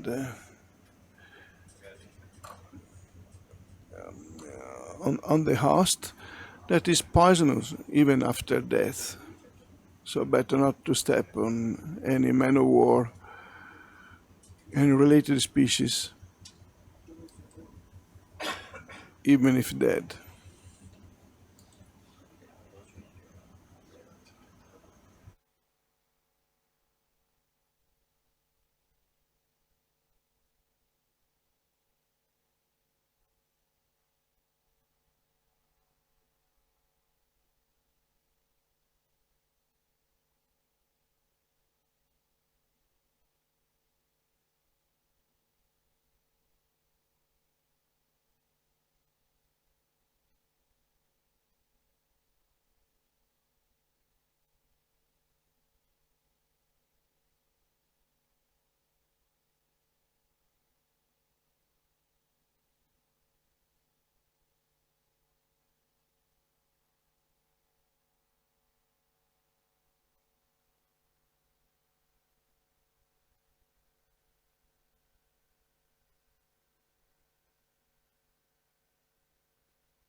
All right, so the situation now is here. We are on the head of the Perth Canyon, so we are actually climbing on the very beginning of the Perth Canyon. So we are still in the canyon, but the slope is not so imposing as along the flanks.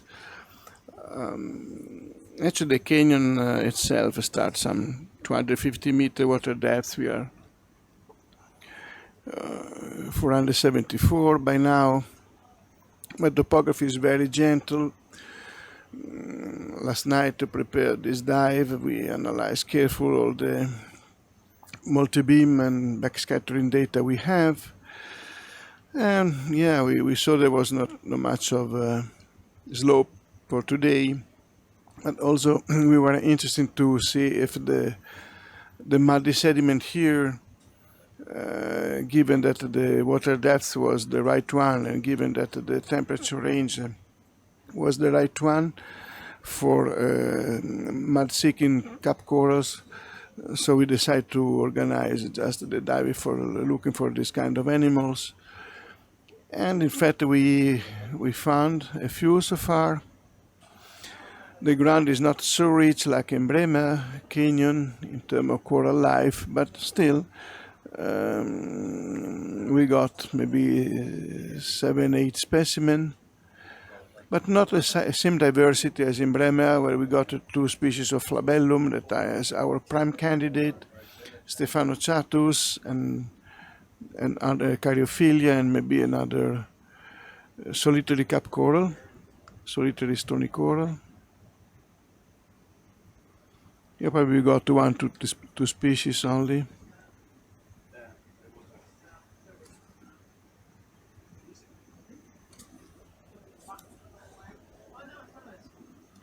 So we are well within the canyon.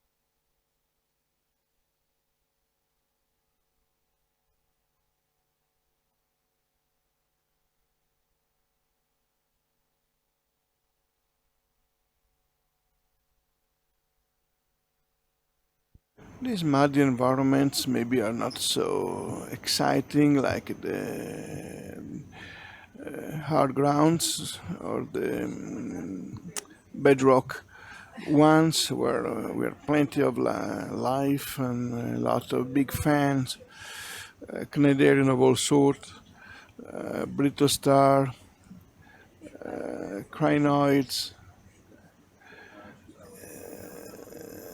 Yet,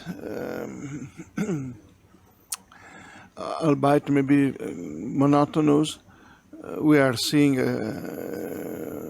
a number of interesting species, fish and echinoderms, but true, maybe for minutes and minutes we travel over bioturbated mud.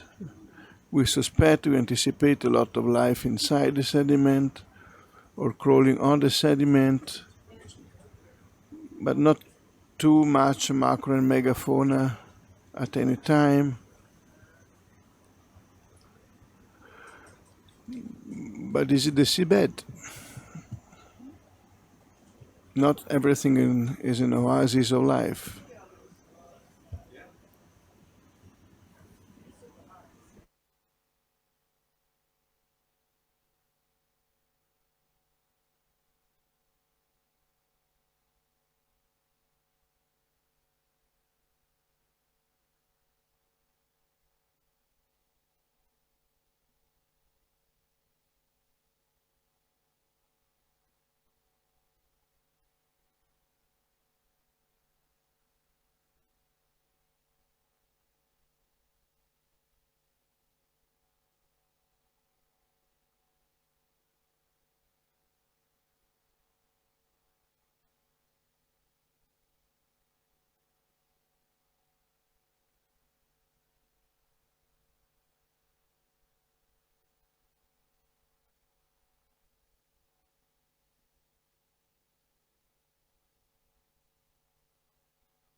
So we just step over another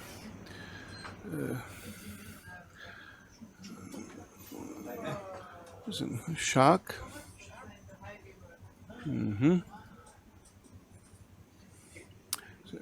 So we step over another cap corals, but of course the shark is taking the scene, not surprisingly.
So now you can see the catch of the day in terms of corals. It's the carousel where we have all the containers for the various samples.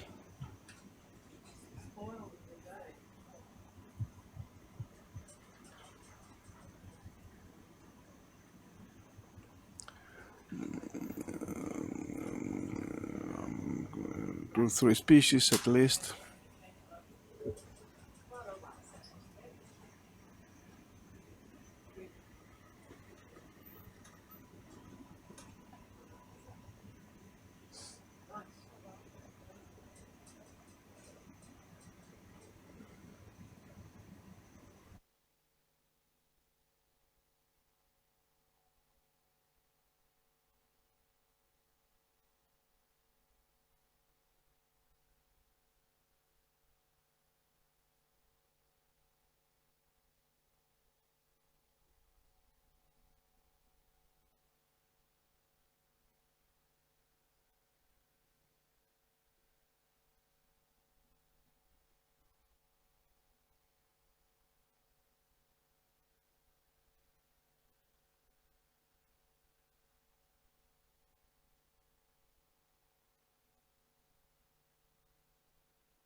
Yeah, we saw sparse fauna, sparse fish fauna so far, even during the first part of the dive. But it was okay. We got through a place where we have a eel, a couple of eels, a couple of scorpion fish, and eels hiding the same under the same small piece of rock. I wouldn't say that today has been really a fish day, but no complaint in the sense that we saw a lot of interesting ones anyhow. Obviously different from those that we saw yesterday at 1,000-meter water depth. A characteristic of both dives yesterday and today is a little bit the fact that we are flying actually over a muddy bottom. Intrinsically, the number of organisms that you find on this environment is far less than the fauna that you find attached to the steep walls. But it's different, and is actually by exploring both types of habitats, the muddy and the rocky. At the end, we have a good collection, a good overview of the entire fauna of the Perth Canyon. Plus, obviously, shallower water rocks and deep water rocks are hosting kind of different fauna. Coral, for example, they are much more influenced by temperature and the saturation state of the water column, so you have far less Scleractinians beneath 1,500-meter water depth. So we must see actually the expedition in its completeness, so from shallow to depth, from the bathyal plain to the steep shoulder, to the area that is draped by a lot of sediment, to the other that is swept by important currents. And then we totalize a large number of macro and mega benthic animals, and of course the same apply to the nectons, fish, squid.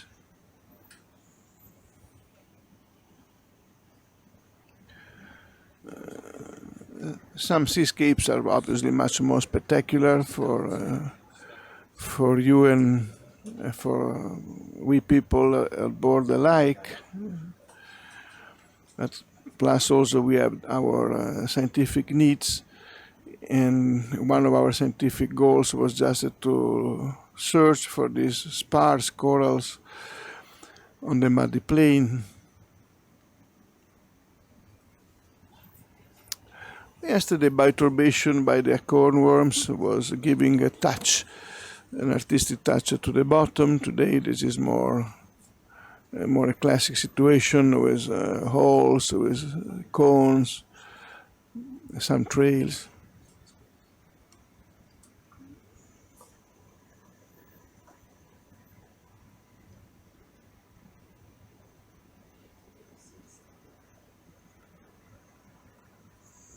A little starfish on the right.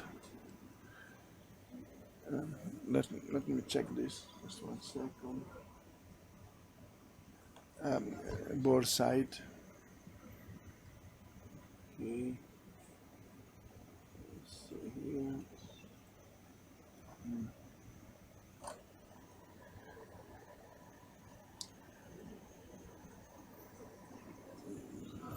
Something here that I observed just before.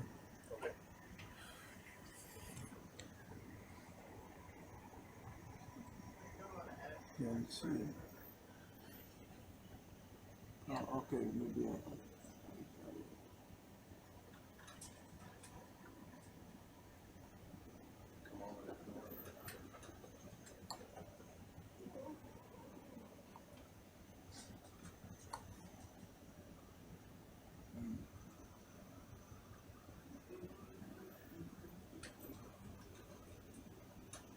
Yeah, I would. Not, I would happy if you can just suck the shark. No, this one. You see, Oh, did you want that thing? this one, yeah, if possible.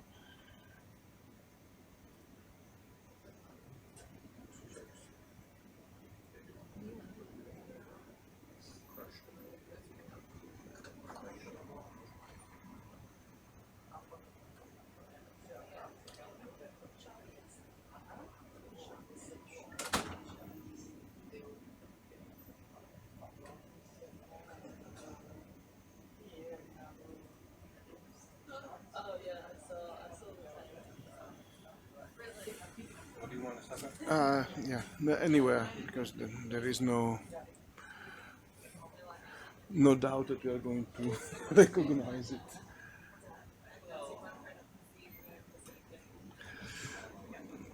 Yeah, right. Oh.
Here about 2:45 p.m. Australian time.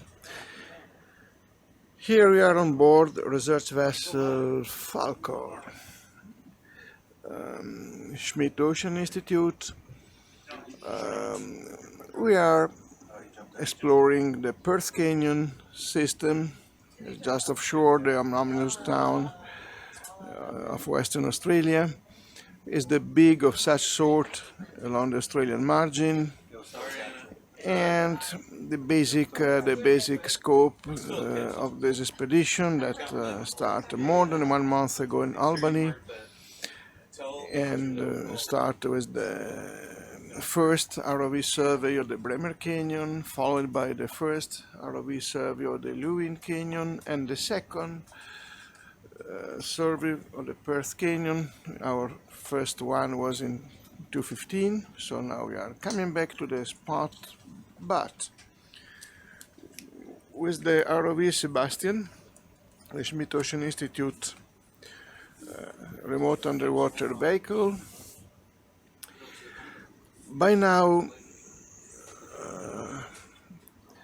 controlled by ROV pilots Jason Rodriguez and Cody Perez.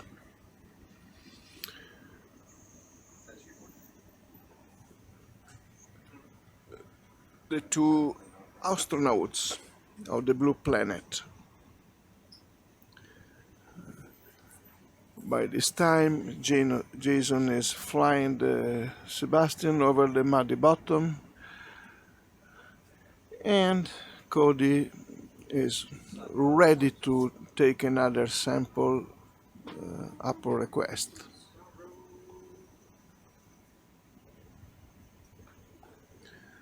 We have probably some more 2 hours and a half roughly to go.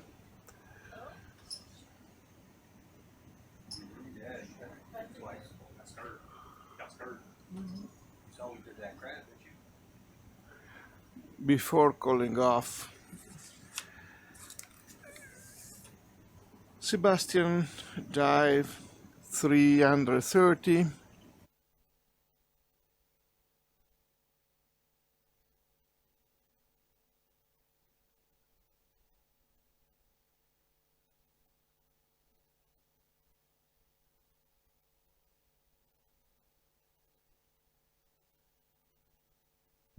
Yeah, this Scleractinian here, this solitary cap coral, is quite small. So you want it in 3? We may have an idea that is very small because the shining spherical white spherical item we can see on the lower part of the frame is a forum, so one of these unicellular organisms, foraminifera.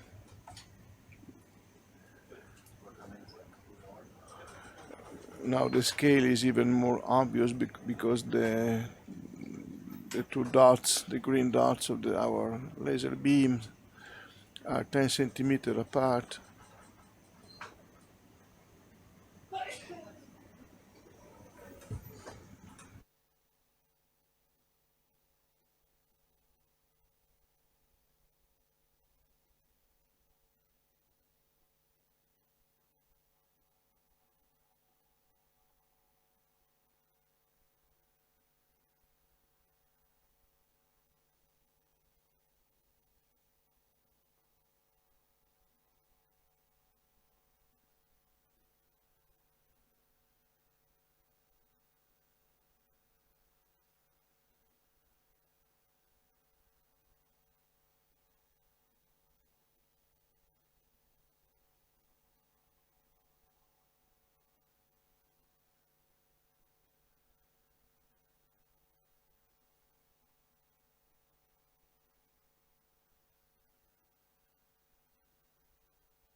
A rather colorful and pretty octopus.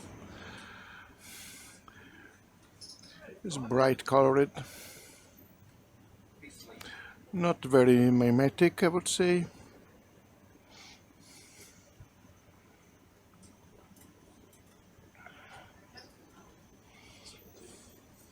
So you can update your infrared range against us.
And soon Karel, the MT responsible for so many operation here on board Falcor, from the CTD to the actually to the Multibeam. It will be trying to place as an inset the Multibeam 3D of the head of the canyon, and then you will see that we don't have too much topography here. We can see, okay, small ridges and so on, but basically the gradient, the slope is very, very gentle. And every time that you have a gentle slope at sea, it's all too easy that you get an immense drape of mud or sand, and only rarely you may see substrate emerging from the sedimentary cover, if any. That is only to actually to explain you why we haven't seen rocks today.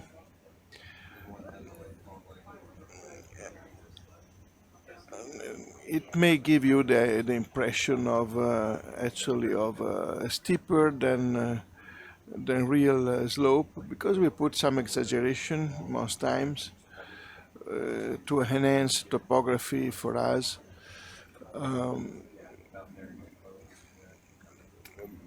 But being on the upper part of really on the head, the beginning of the Perth Canyon, obviously you have to start from a flat margin, and then you start to have the incision that quite quickly will bring you to considerable depth.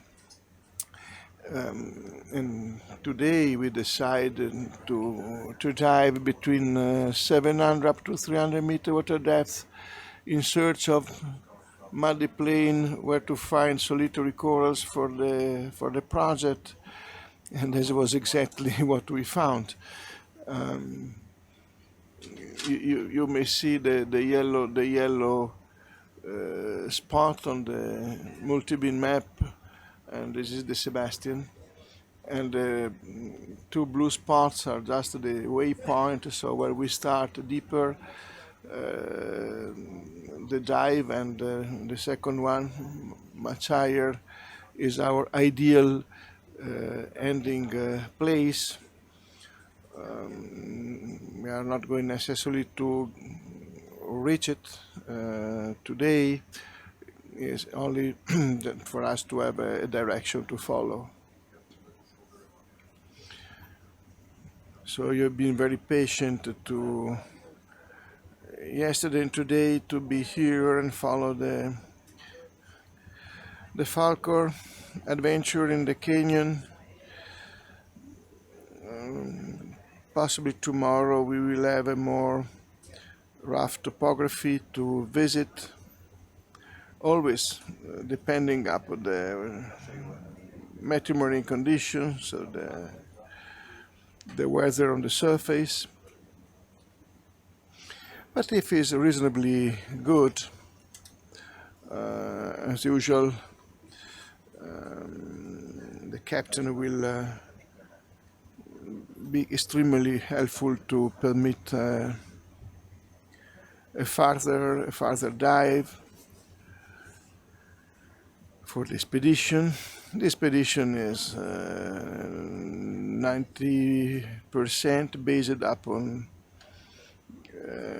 ROV dives, with the integration of CTDs and other Niskin bottle, oceanographic measurements, casts, and seawater recovery.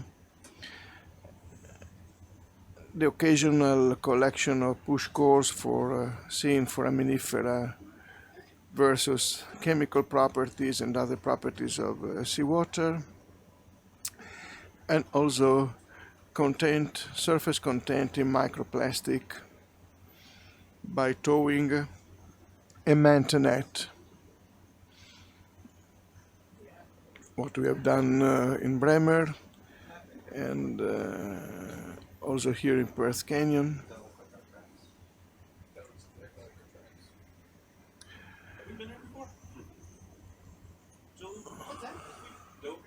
Now you can see, thanks to Karel Rice, the mapping, the multi-beam mapping that we have done in these days, plus the large bathymetric acquisition dating back to our first expedition in 2015. So at the end of this expedition, we will provide the most complete and detailed bathymetry of the Perth Canyon area structure ever. Will be probably set the pace for years ahead. Will be one day when the entire seafloor will be mapped with such a precision as this small example that we have achieved so far.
So we got these worms, these polychaetes, while they were expanded with their feeding apparatus out of the holes.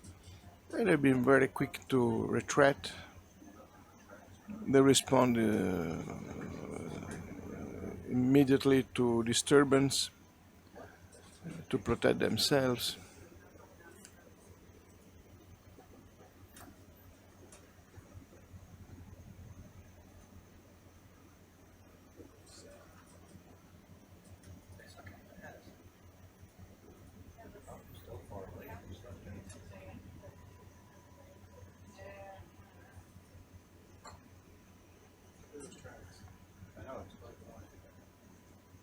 Billy, do you know what could be making these tracks? No, You see how big they are? yeah, they're humongous. I know. I think it's thinking I got. Like whales? Whales? Whales drawing in the sand. They get to the sea bottom, the big whales and others. Yeah, some of the whales are going down and actually interacting with the bottom, leaving marks. I don't know if this is one of the cases here. You got the microphone on.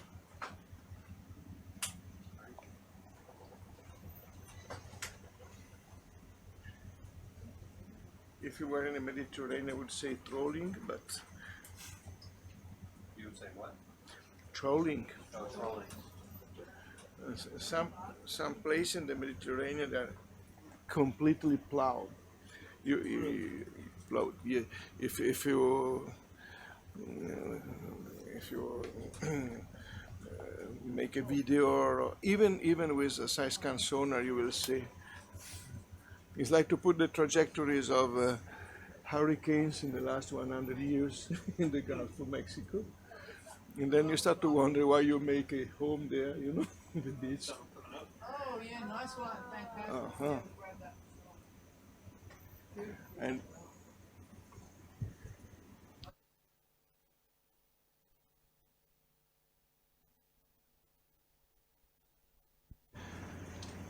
happiness on board. We are getting flabellum.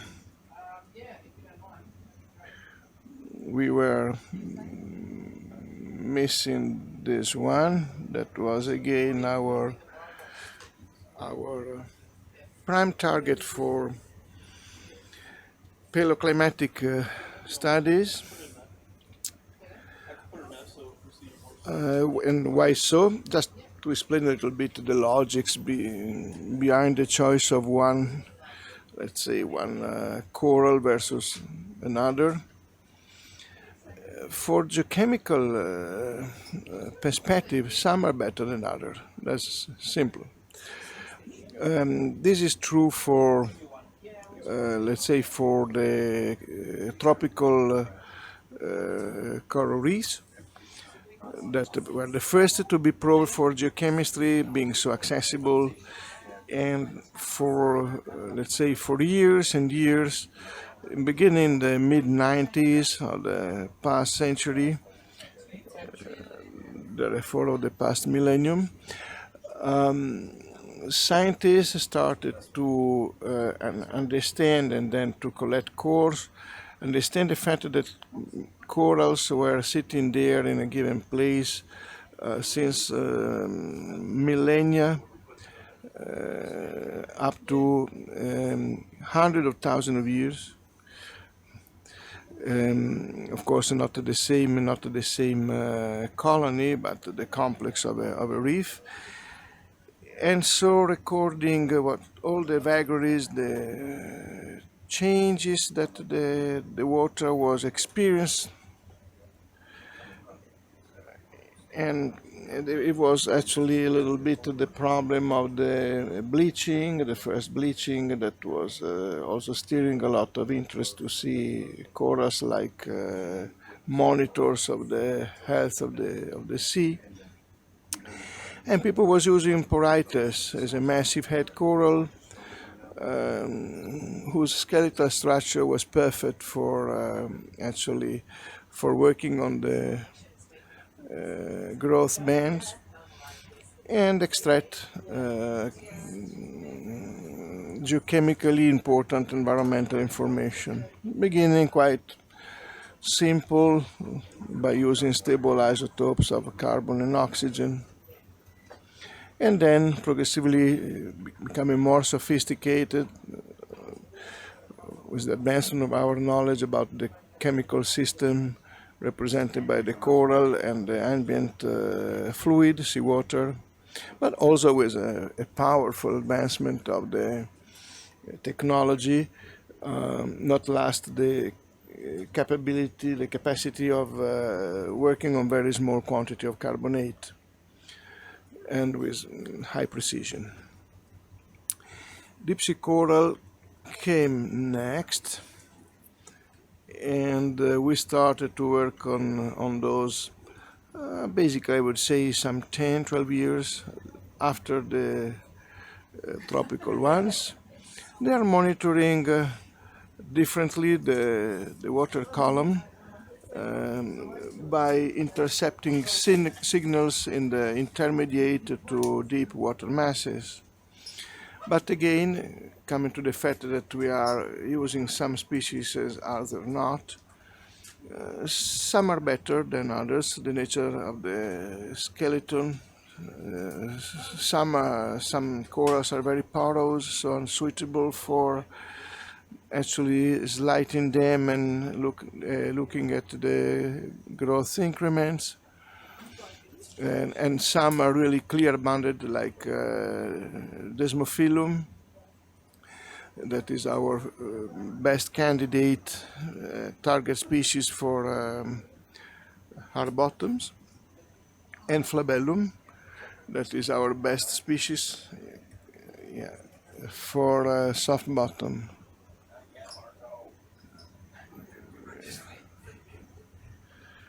Thank you. Thank you, yes. And yeah, we're going to collect this gastropod here. Is a predator. Is a predator of small invertebrates. Is living partly buried in the sediment, as you can see. Possibly chasing small invertebrates like polychaetes and the like. And so coming back to the candidates, the best candidates. So they are based on the intrinsic nature of the skeletal structure.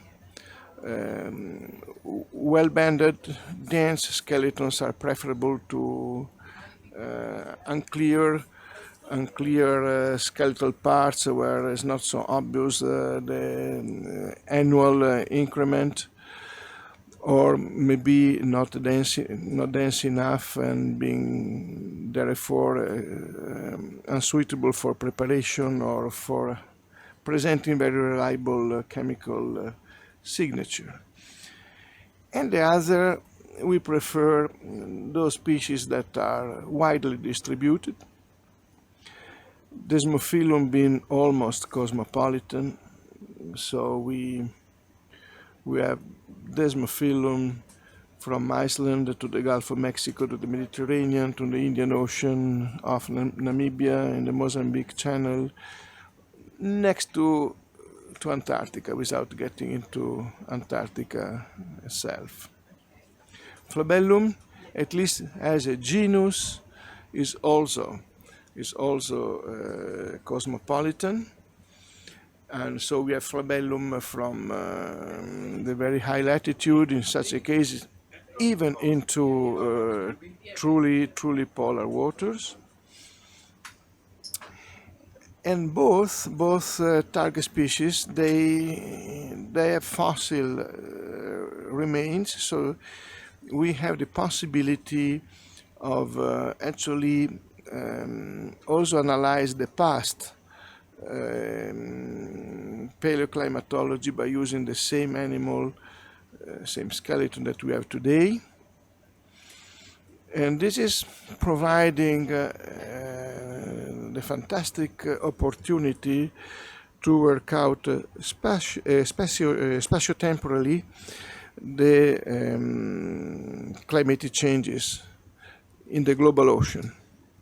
So we are not local in doing this kind of exercise, and we can compare the results obtained by screening Desmophyllum and Flabellum here off the western coast of Australia with analog results or approaches by using exactly the same material done by ourselves or by other teams. There are many in Europe and in USA especially. So combining evidence from various situations into one single picture.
Yes, I was curious to see, because it disappeared for a while from the screen, if Paolo Montagna, Copiai, that was sailing with us during leg number 1 of this expedition, if he was assisting to the very first catch of a flabellum in the Perth Canyon minutes ago.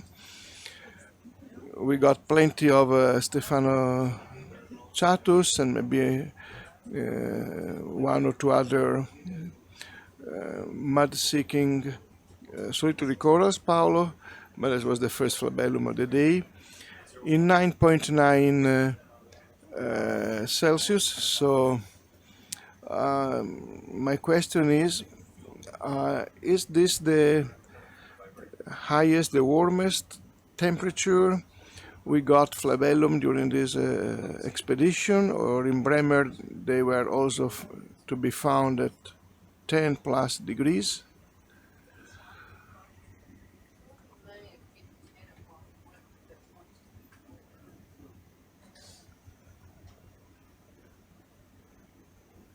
And Paolo says hello to everybody from Bologna. Hello, Paolo. Ciao Paolo!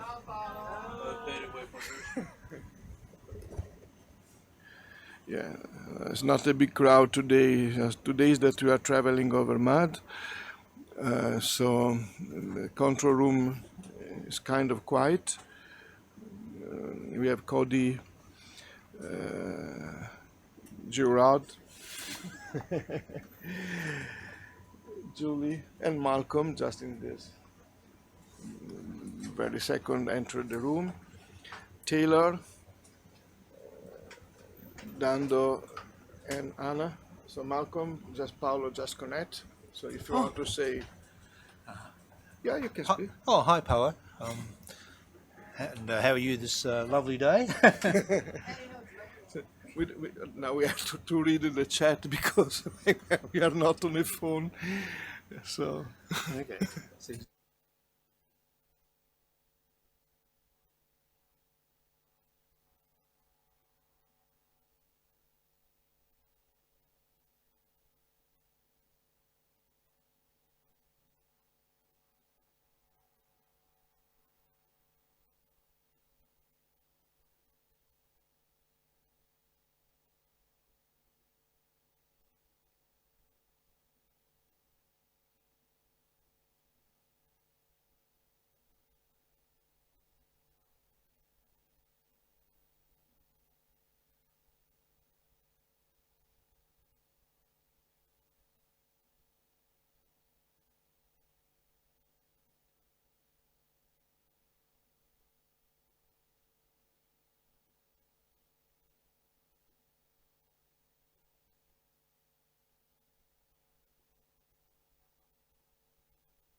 According to Paolo, 9.9 could be the warmest temperature for flabellum to date, in our expedition at least.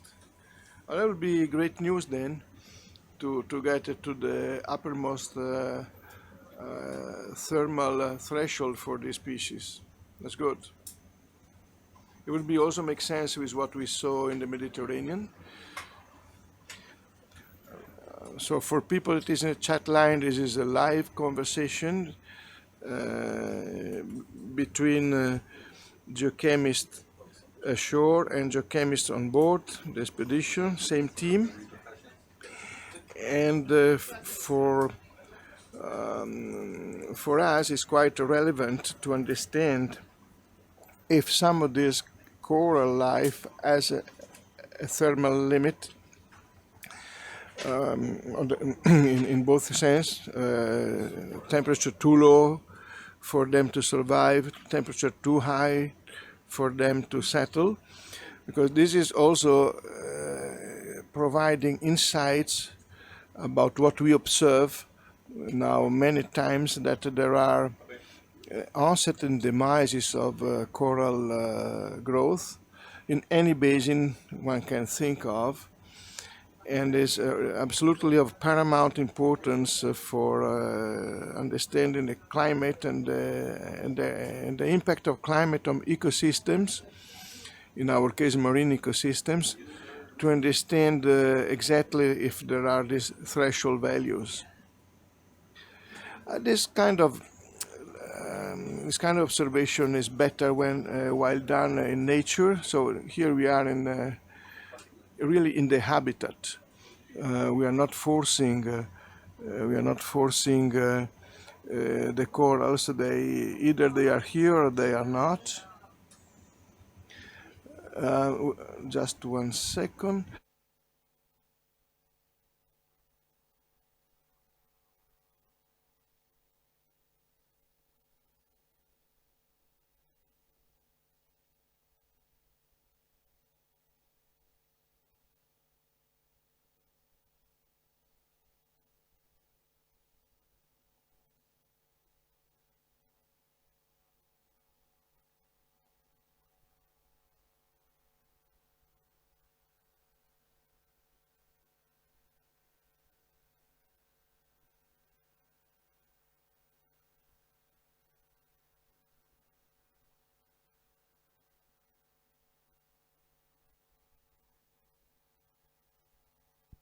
We are wondering about this. So one option, the possibility is just the shell of an Argonaut cephalopod.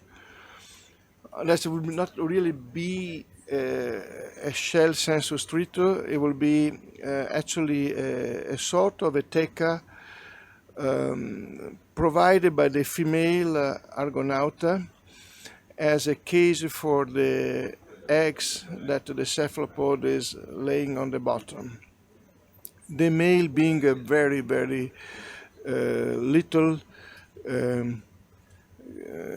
creature by comparison with the female, mostly adapted for reproduction and leaving no shell, nothing. This is one guess. You would like this? Or would you like to do?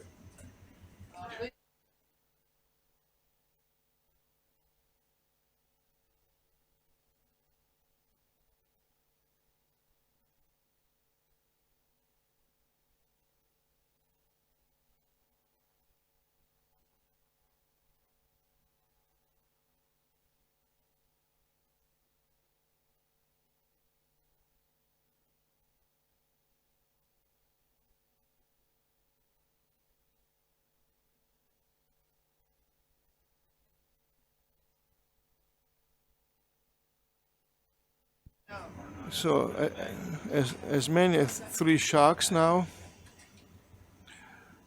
are providing some action. Scoop is okay. So at the end, also scouting and flying over a muddy plain is not so boring. We have seen so many different kind of fish today, mollusk,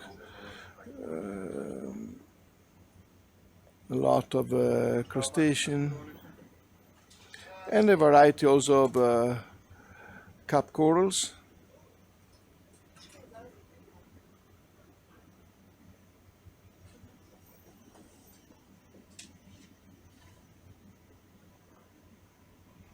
Yeah, I'm rather convinced that we are facing an Argonauta, perhaps.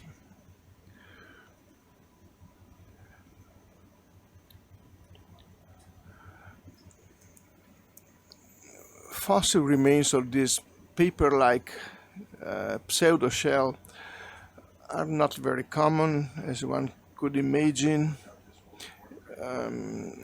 Yet, we found a few in tertiary deep sea sediment, the flattened shell, complete shells, still adhering to the formerly muddy bathyal bottom,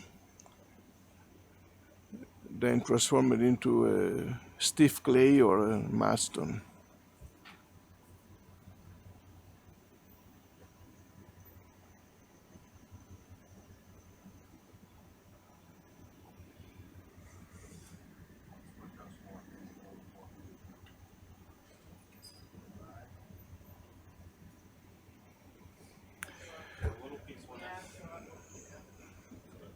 Yeah, so I can see on the chat line somebody that Nautilus, that probably is the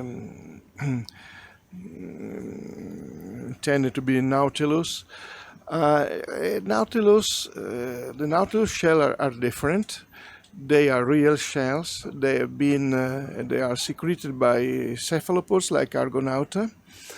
But that is where the animal is really living as a fantastic hydraulic machine, because they have the possibility to control their buoyancy, so they move up and down in the water column.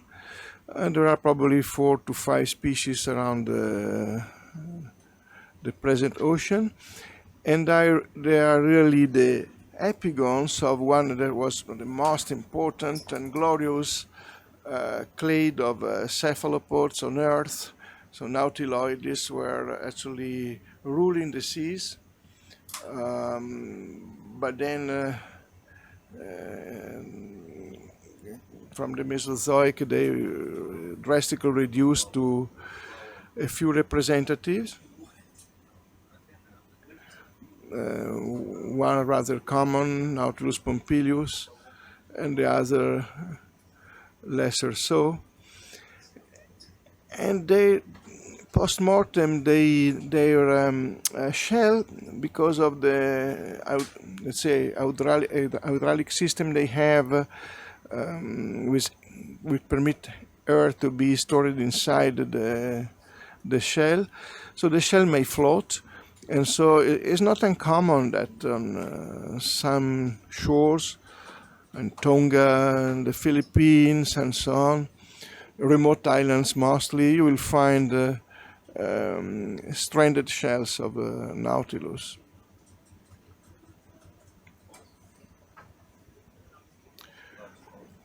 Similarly, in the Paleozoic and the Mesozoic, cephalopods provide shells like ammonites and so on. Some of the members in the family had similarly floating shells, and so they were dispersed over wide geographic ranges, like planktonic organisms today, like some planktonic foraminifera or the nanofloras I was mentioning the day before, like the pteropods. And so they were widely distributed on, let's say, around the ocean, in function of course, of the currents that could disperse them. But at the end, acting like perfect biomarkers of a given epoch. So that's why some ammonites are really have been used for establishing the age and the chronology of terrains in the mountain ranges that are contained in them, in the Americas, Asia, in Africa, in Antarctica, and Europe. So you could date rocks of the same age, but very, very distant, geographically distant one from the other. Unfortunately, the advancement of science is sometimes also some not only pros but also cons.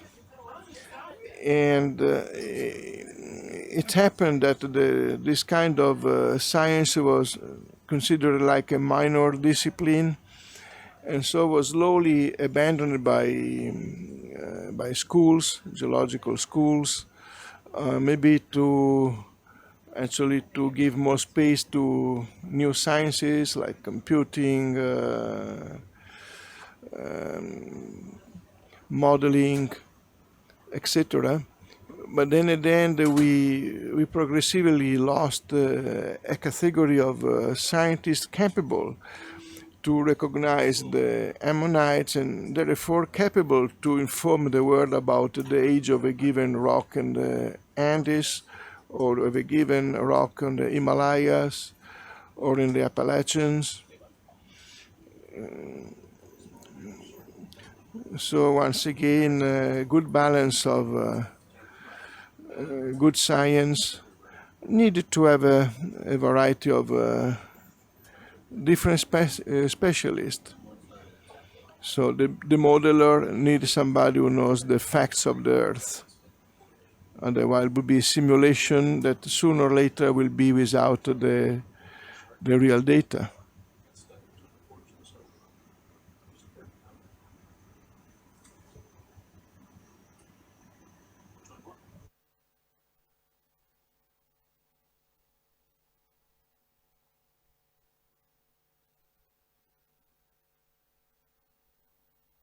Yeah, and that one was precisely one of those shells belonging to one species that is strictly connected to the conus, so the cone shell that somebody was mentioning before.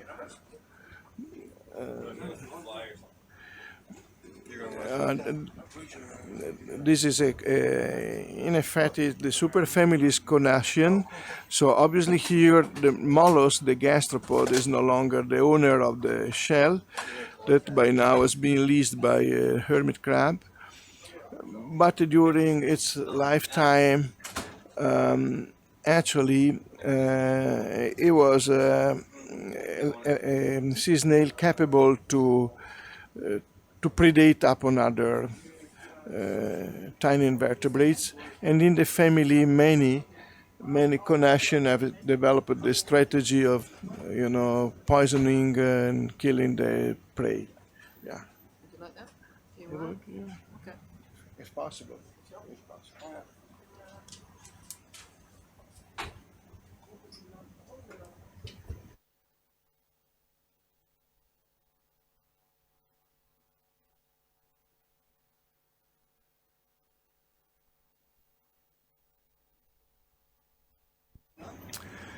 I'm fascinated by the type, quality, and originality also of the remarks and question, observation made by people ashore. So here I have this one. If a ship was to sink to this area, would marine life change a lot?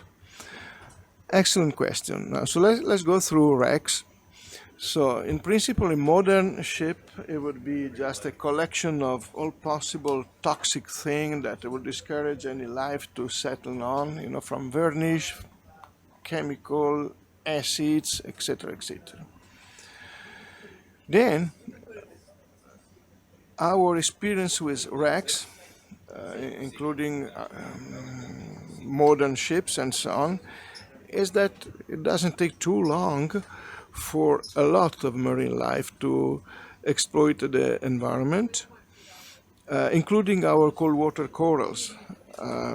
We have many examples in the Mediterranean of battleships or merchant ships that have been sunken during World War II, and whose infrastructure after 50 years are just coral gardens.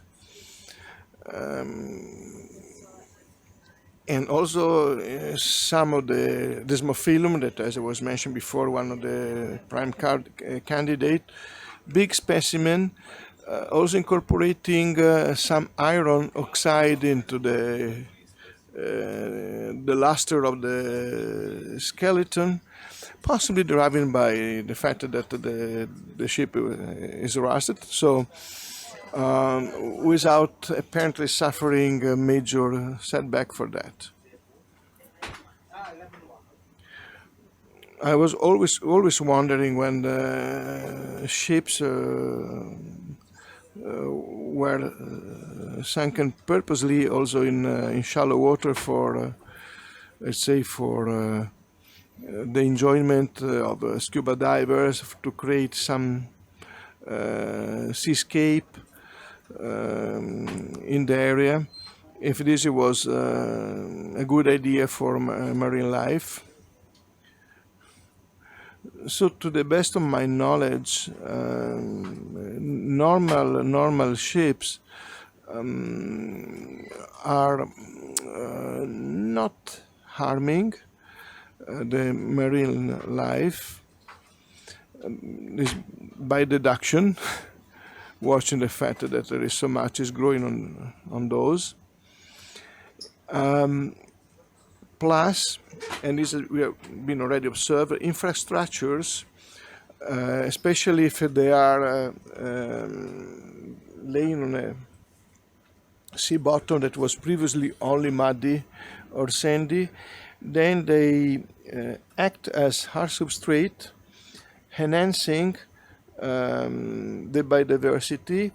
In which sense? In the sense that you offer also this potential substrate to settlement of life that otherwise could not establish, because you see the muddy bottom is not suitable for example, the corals that we have seen in large number in the Bremer Canyon and partly also in the Perth Canyon. Also probably depend upon the surface.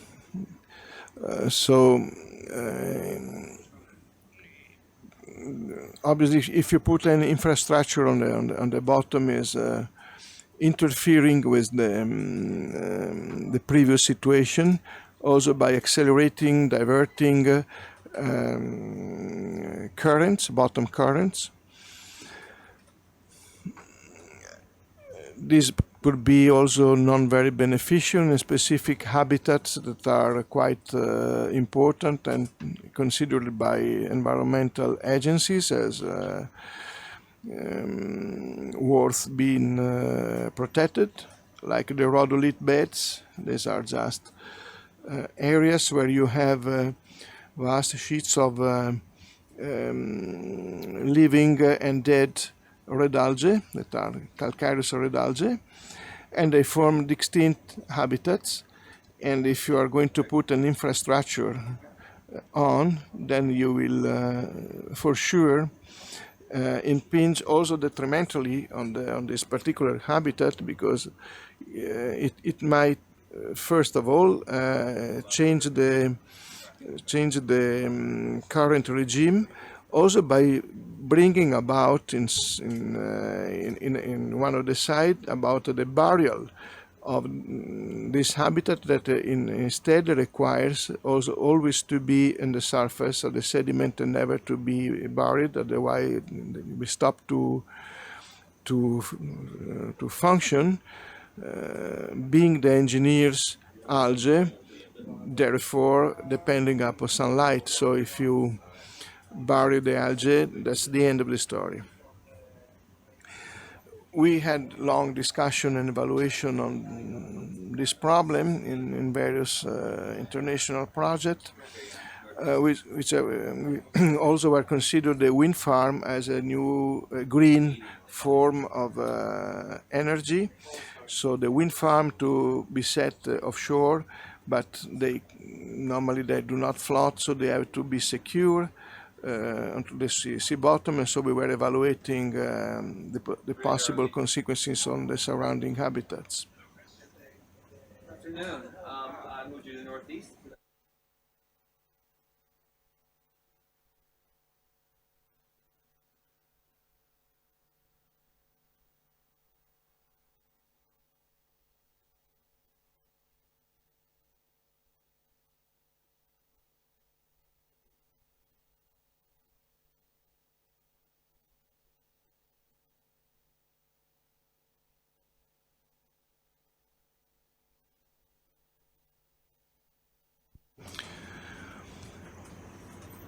In some respect, we have also observed some of the wrecks, sunken boats and ships. They, on occasion, they act like stepping stones for epifauna, so for attached fauna to establish, maybe as like a bridge between two different coral grounds. So in the middle of nowhere, in a very muddy canyon, then we found that the only place where to find the corals were just these anthropic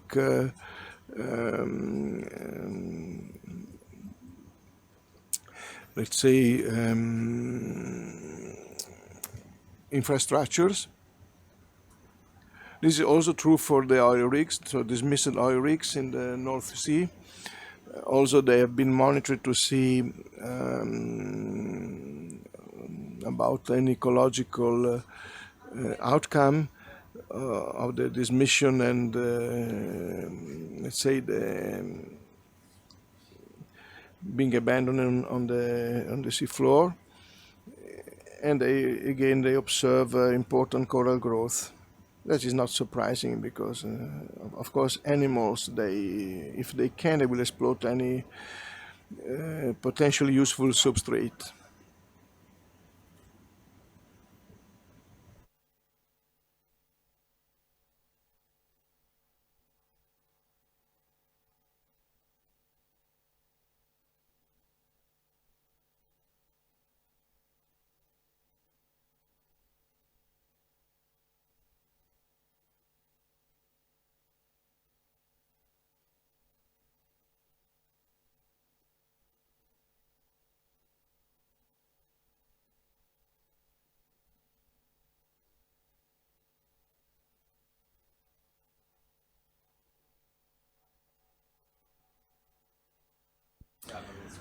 Okay, by this time it's about 9 o'clock a.m. in most Europe.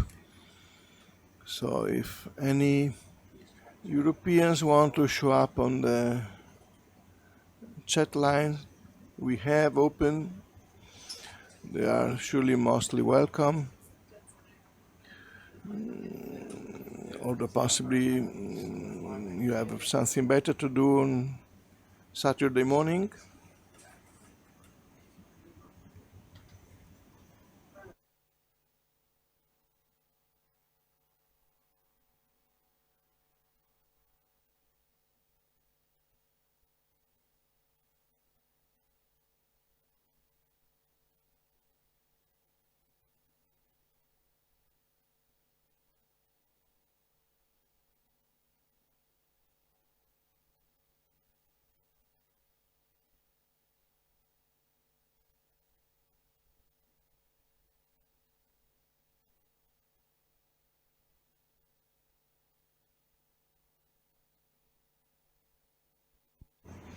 Yeah, on the average, the sharks that are touring around the ROV SuBastian are small, so we are not very intimidated by them. Roughly a meter or so in length, not big deal.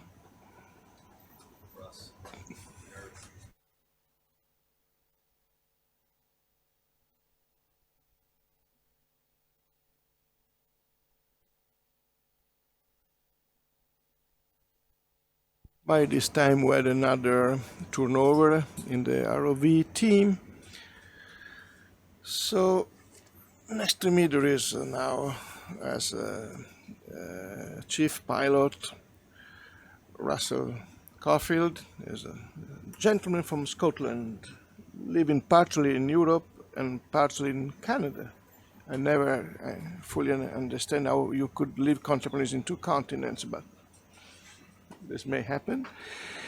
And the ROV pilot concerned with sampling is, once again, is Chris Ingram, the Michigan boy.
So basically, I was just asking Russell and Chris, so how many ROV pilots in the Schmidt Ocean Institute contingent? They say, well, we are kind of 6.5.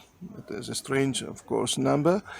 But so we have 5. Another one, he will probably join in the ship in Fremantle.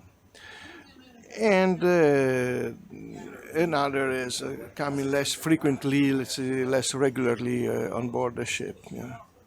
So basically, most of the ROV pilots are all present on ship on board the Falcon for this expedition. Quite interesting.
I have not precise info regarding the vibration and the consequence on sea life. Basically, because the one we were considering were just theory and not practice. So it was an evaluation how the sites were to put and which kind of solution. One solution I liked mostly was just to think that technically it is possible, if not already done, to produce, actually to set a wind farm, floating one, so they do not impinge on the seafloor. Their vibration probably, I would expect, not to be particularly problematic. I mean, the sea is continuously under the vibration of wind and waves, and is often quite unpredictable. So, different frequencies, and I don't know. Difficult to say, but maybe it could prove not to be a great problem. Regarding radioactive material, I don't know.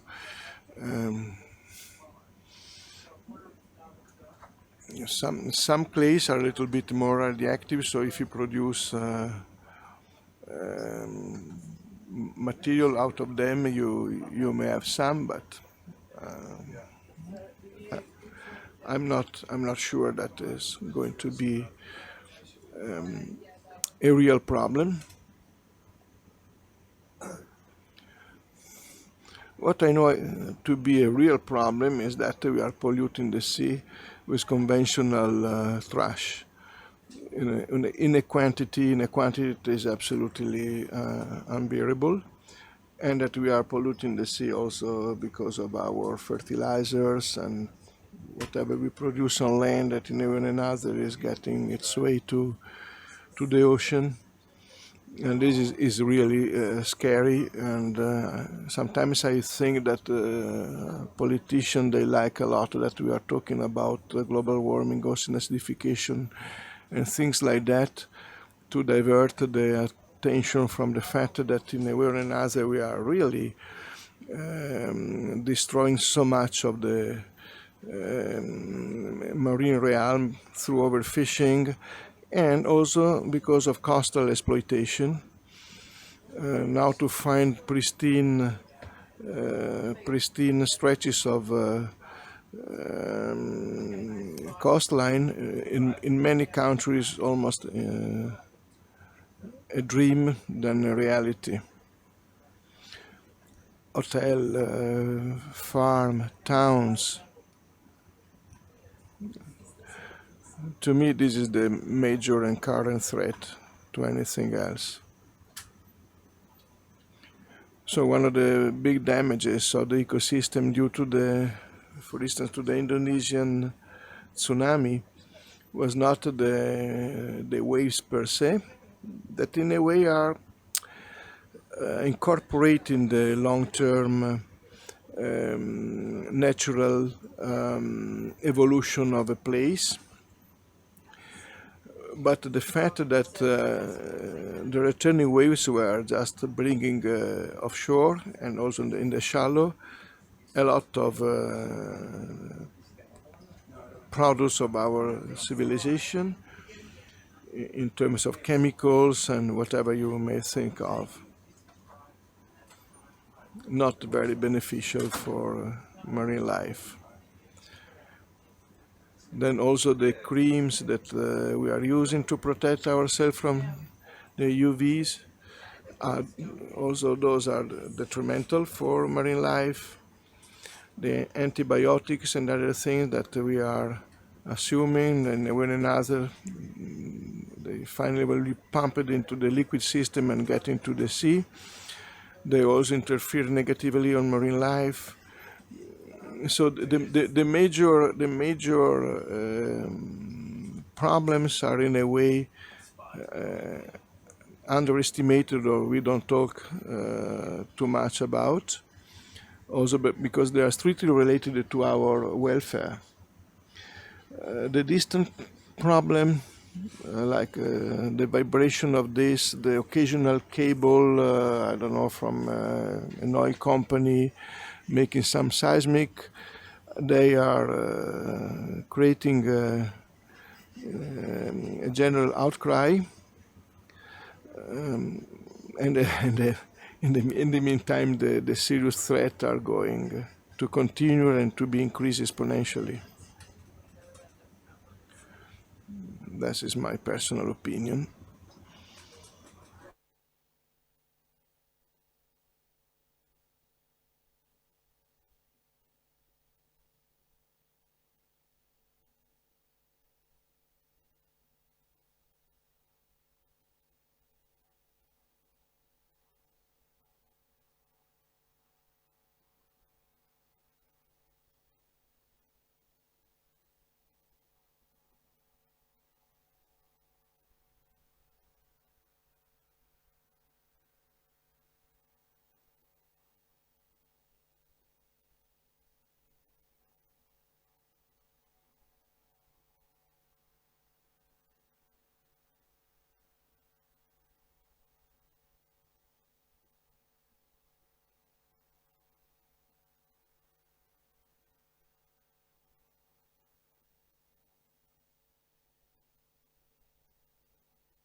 I'm not entitled to answer Carol's question about the pilots, not being myself a pilot, of course, and they are quite busy right now. But actually, by judging from this expedition, every day they are on duty to dive. Limitations are from other reasons. It could be technical problems or bad weather condition. But sure, and that is completely and easily understandable, they have frequent actually turnover. Once again, it's very simple for us watching the activity. A completely different and demanding story is to fly the ROV and to sample in all possible circumstances, and always trying to meet the requirement of the onboard scientific team, whose scopes and goals are often completely different. That is okay in the sense that it's not a monotonous routine work, but also you have to adjust to a myriad of different situations. Some may be easy, but others technically very demanding. So after 2 hours doing this job, you need some rest. That's why they are five, and no more than 2 hours per shift. And this in a depth, so in an environment that is in a way is a little bit less demanding than the shallow water, where there are so many other problems, where topography changes very quickly. You may have obstacles and so on that perhaps here are a little bit more predictable. But obviously they have to keep an eye open for all possible things on all sides. They have sonars to see obstacles. So you see why it's tiring, because you have to watch the sea bottom and maybe sample the coral for us. In the meantime, they have to keep an eye on both sides of the ROV and below. I mean, not simple. But when you are at sea, in oceanographic expedition, but normally when you work at sea, the week is made by 7 days and they are all the same. Often you understand that it's Friday or Sunday by what the cook are serving at lunch or dinner. So maybe just to say Thursday is ice cream day, so then you even forget which day is which, because being every day the same, then you sit and oh, ice cream, oh, it's Thursday, yeah. That's rather typical.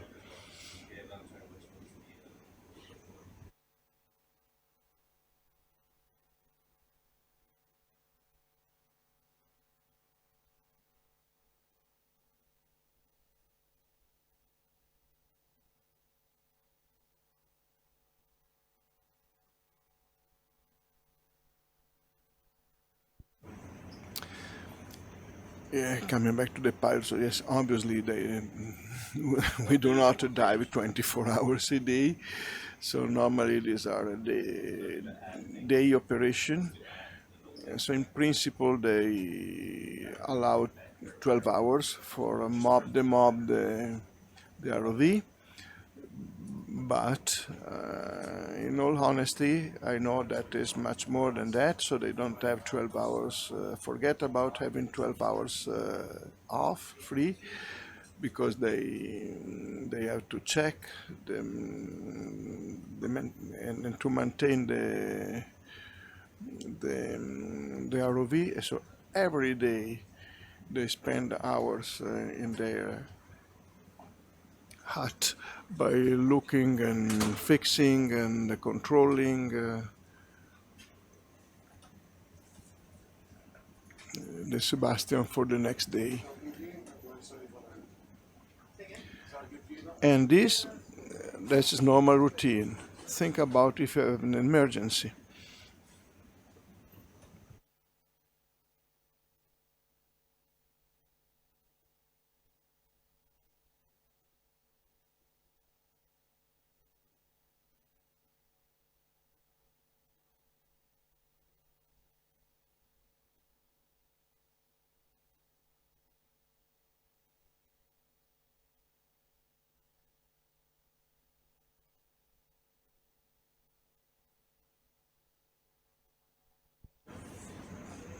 Again, also if there will be personnel from the Schmidt Ocean Institute entitled to answer, I don't think that the pilots really need to have other tasks in the concept of an expedition. Although I would say that they are helping as much as they can also on other fronts. So some are very talented in photography, so we are using their skills for this. Also we prepare Schmidt Ocean Institute is preparing videos and other things out of the expedition, and they contribute through interviews, but also maybe for being the voice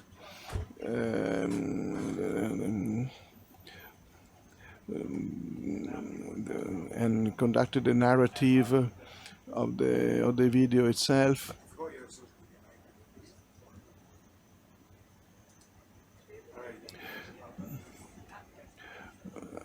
So obviously sharks are especially attracted by our project on paleoclimatology. Every time we stop for one such interesting stony corals, solitary cap corals, they come to check.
So racing time on the sea bottom this afternoon. The shrimp that were racing, and the sea star that I don't know, is moving fast.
So by now it's been decided to take a couple of more push cores from here. Actually, we don't have data, previous data from the Perth Canyon at such depth and such temperature. So we are exactly 10 degrees Celsius in 390 meter water depth. The bottom didn't change too much apparently, so it's still the usual muddy plain, but this is only the general appearance. So it's all very, very well possible that some of the small life, like unicellular foraminifera, present changes in the assemblages here with respect to other similarly muddy environment that we are visited and sampled before. So Alexei is taking the decision to get a couple of push cores here. Again, with the scope to see foraminifera and to understand better the ecological distribution with respect to environmental parameters like seawater chemistry. Obviously something that can be done later in the laboratory, sure, but here at least you can do the essential work already on board. So they will slice in a way the core vertically and subsampling the sediment, preserve, and also taking measurements of the pore water. That once again is the water we don't see, but it occurs. No, it occurs all around the sediment particles. Obviously, pore water here would not be that different from the seawater in the column above, but in fact, if we indulge in current very deep the sediment blanket in the ocean, we are getting sometimes in pore waters are so completely different and distinct, and even old seawater could be trapped into old sediment. And often we found that pore waters have different chemical composition being influenced by a reaction that happen inside the sediment blanket. This is very much the case when you are dealing with an area where you have a reducing sediment, so oxygen free and so on, so you get through a lot of almost invisible chemocline, as we call them technically, so you change the universe in terms of water properties on a very, very small scale. Small for us because you are big, not so small for a small organism like foraminifera, not to talk about the bacteria.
course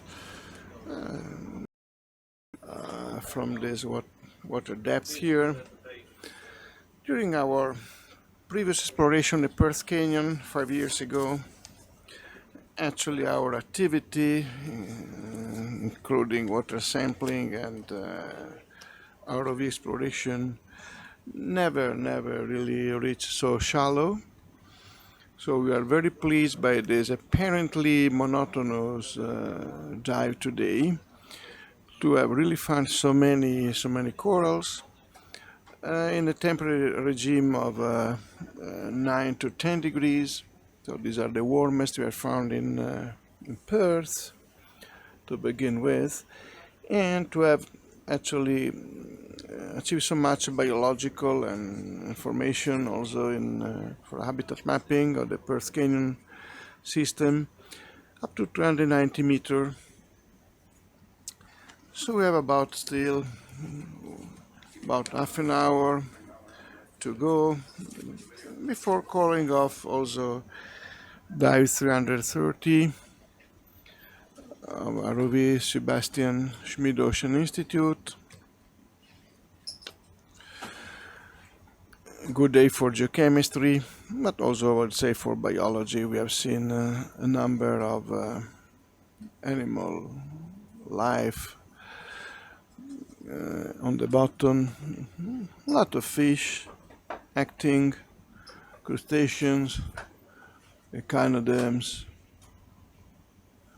worms, mollusks.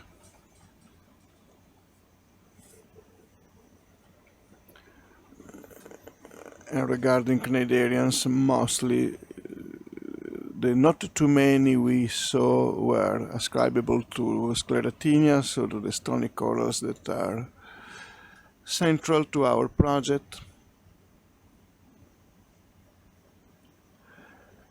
Maybe tomorrow we will have an ROV dive, weather permitting, on a steeper topography, so returning to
so we have a Chicago line for the last 30 minutes of our ROV dive in the Perth Canyon.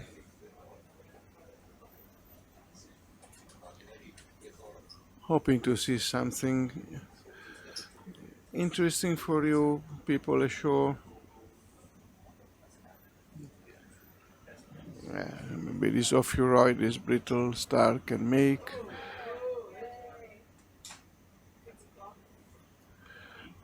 Alright, so now, oops, okay, we spot another of our corals. Polyp full expand, speed and time.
So now we are collecting softly the coral.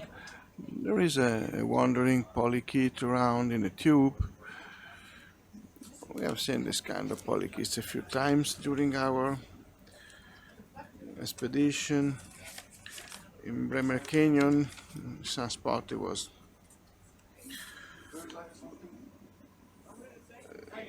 very common.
Today is the 4th.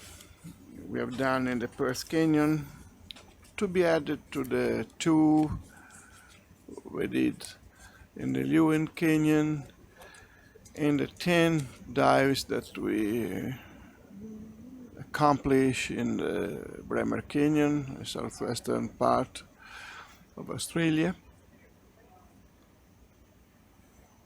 We are still a few days to go, not many. Today is Saturday afternoon, so by Wednesday we'll be docked in Fremantle, and this expedition will be over. Falco will stay there for a few days before sailing out again for a further exploration of Australian waters. This time the mesophotic zone. That is actually the zone where we stop searching, and is connecting to the photic zone, so the highly illuminated coastal waters. In between we have the missions and Warmest at the Western Australian Museum in Perth, and it was also part of the expedition, the 215 expedition in Perth, the one led by Malcolm McCulloch from UWA in Perth. And myself and Julie were part of that expedition. But also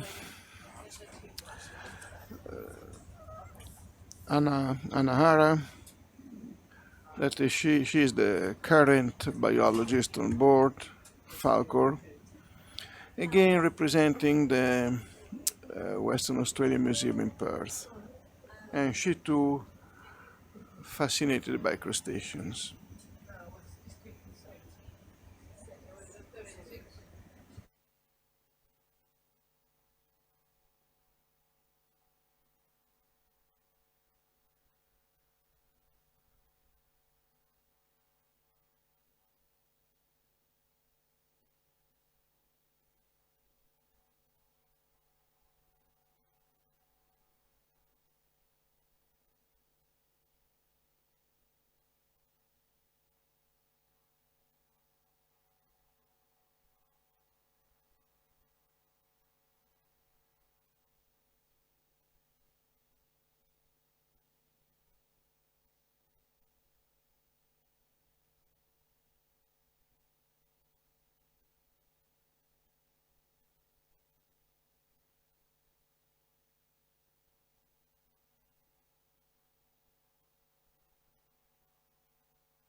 Bom dia, Portugal.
And by now we are approaching 6 o'clock. There'll be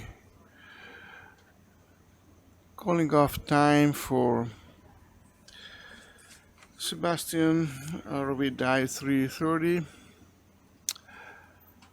Here we are on board research vessel Falcor, Schmidt Ocean Institute in navigation off the coasts of Western Australia for the Canyon Coral Adventure.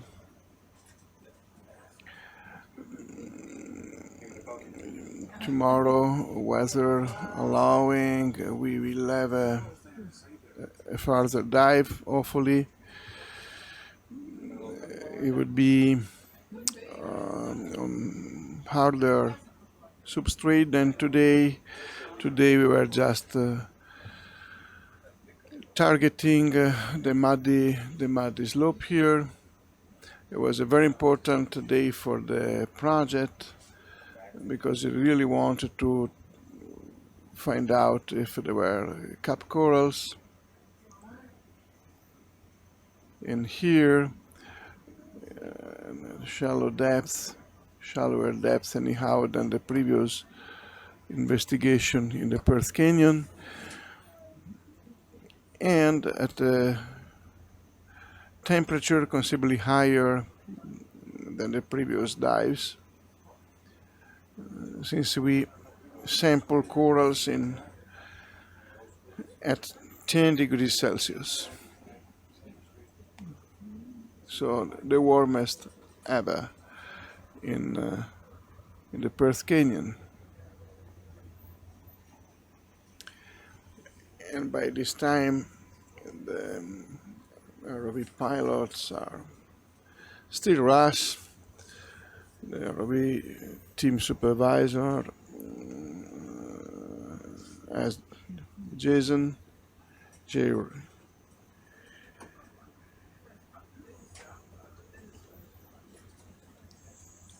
the control room also, actually, she may want to have the egg case in case.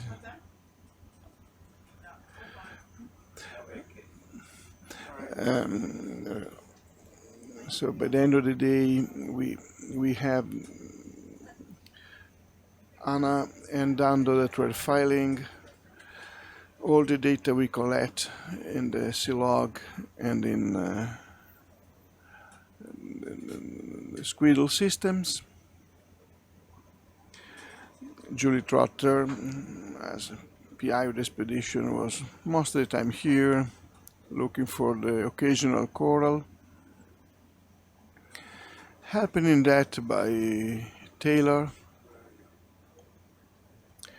Other team members, expedition members, are in front of the many screens that are distributed throughout the ship, so everybody, in fact, could follow any operation on board the Falcon at any place, because for sure on the ship screens are available everywhere.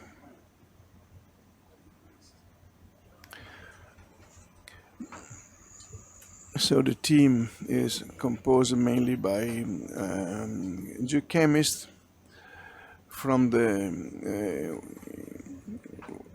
Western Australian University in Perth, Julian Malcolm and associates, so Alexei, Chari as the senior physical oceanographer on board, and various students like Taylor, Casey, and Jill, and Todd.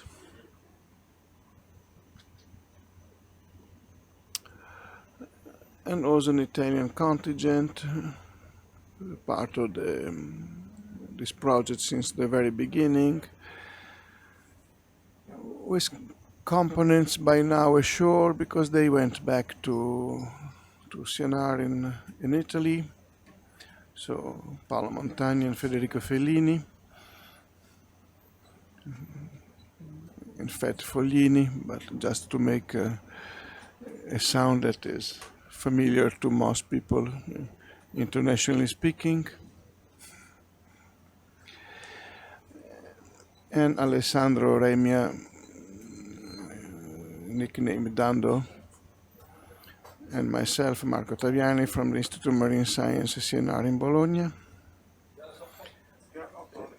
And to complete the personnel by now in the control room, Jimbo, so Paul Duncan, the MT supervisor.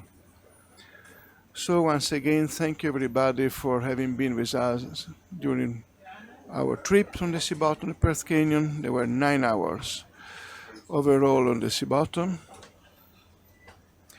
And tomorrow may be another adventure. So bye now, and ciao, good night everybody.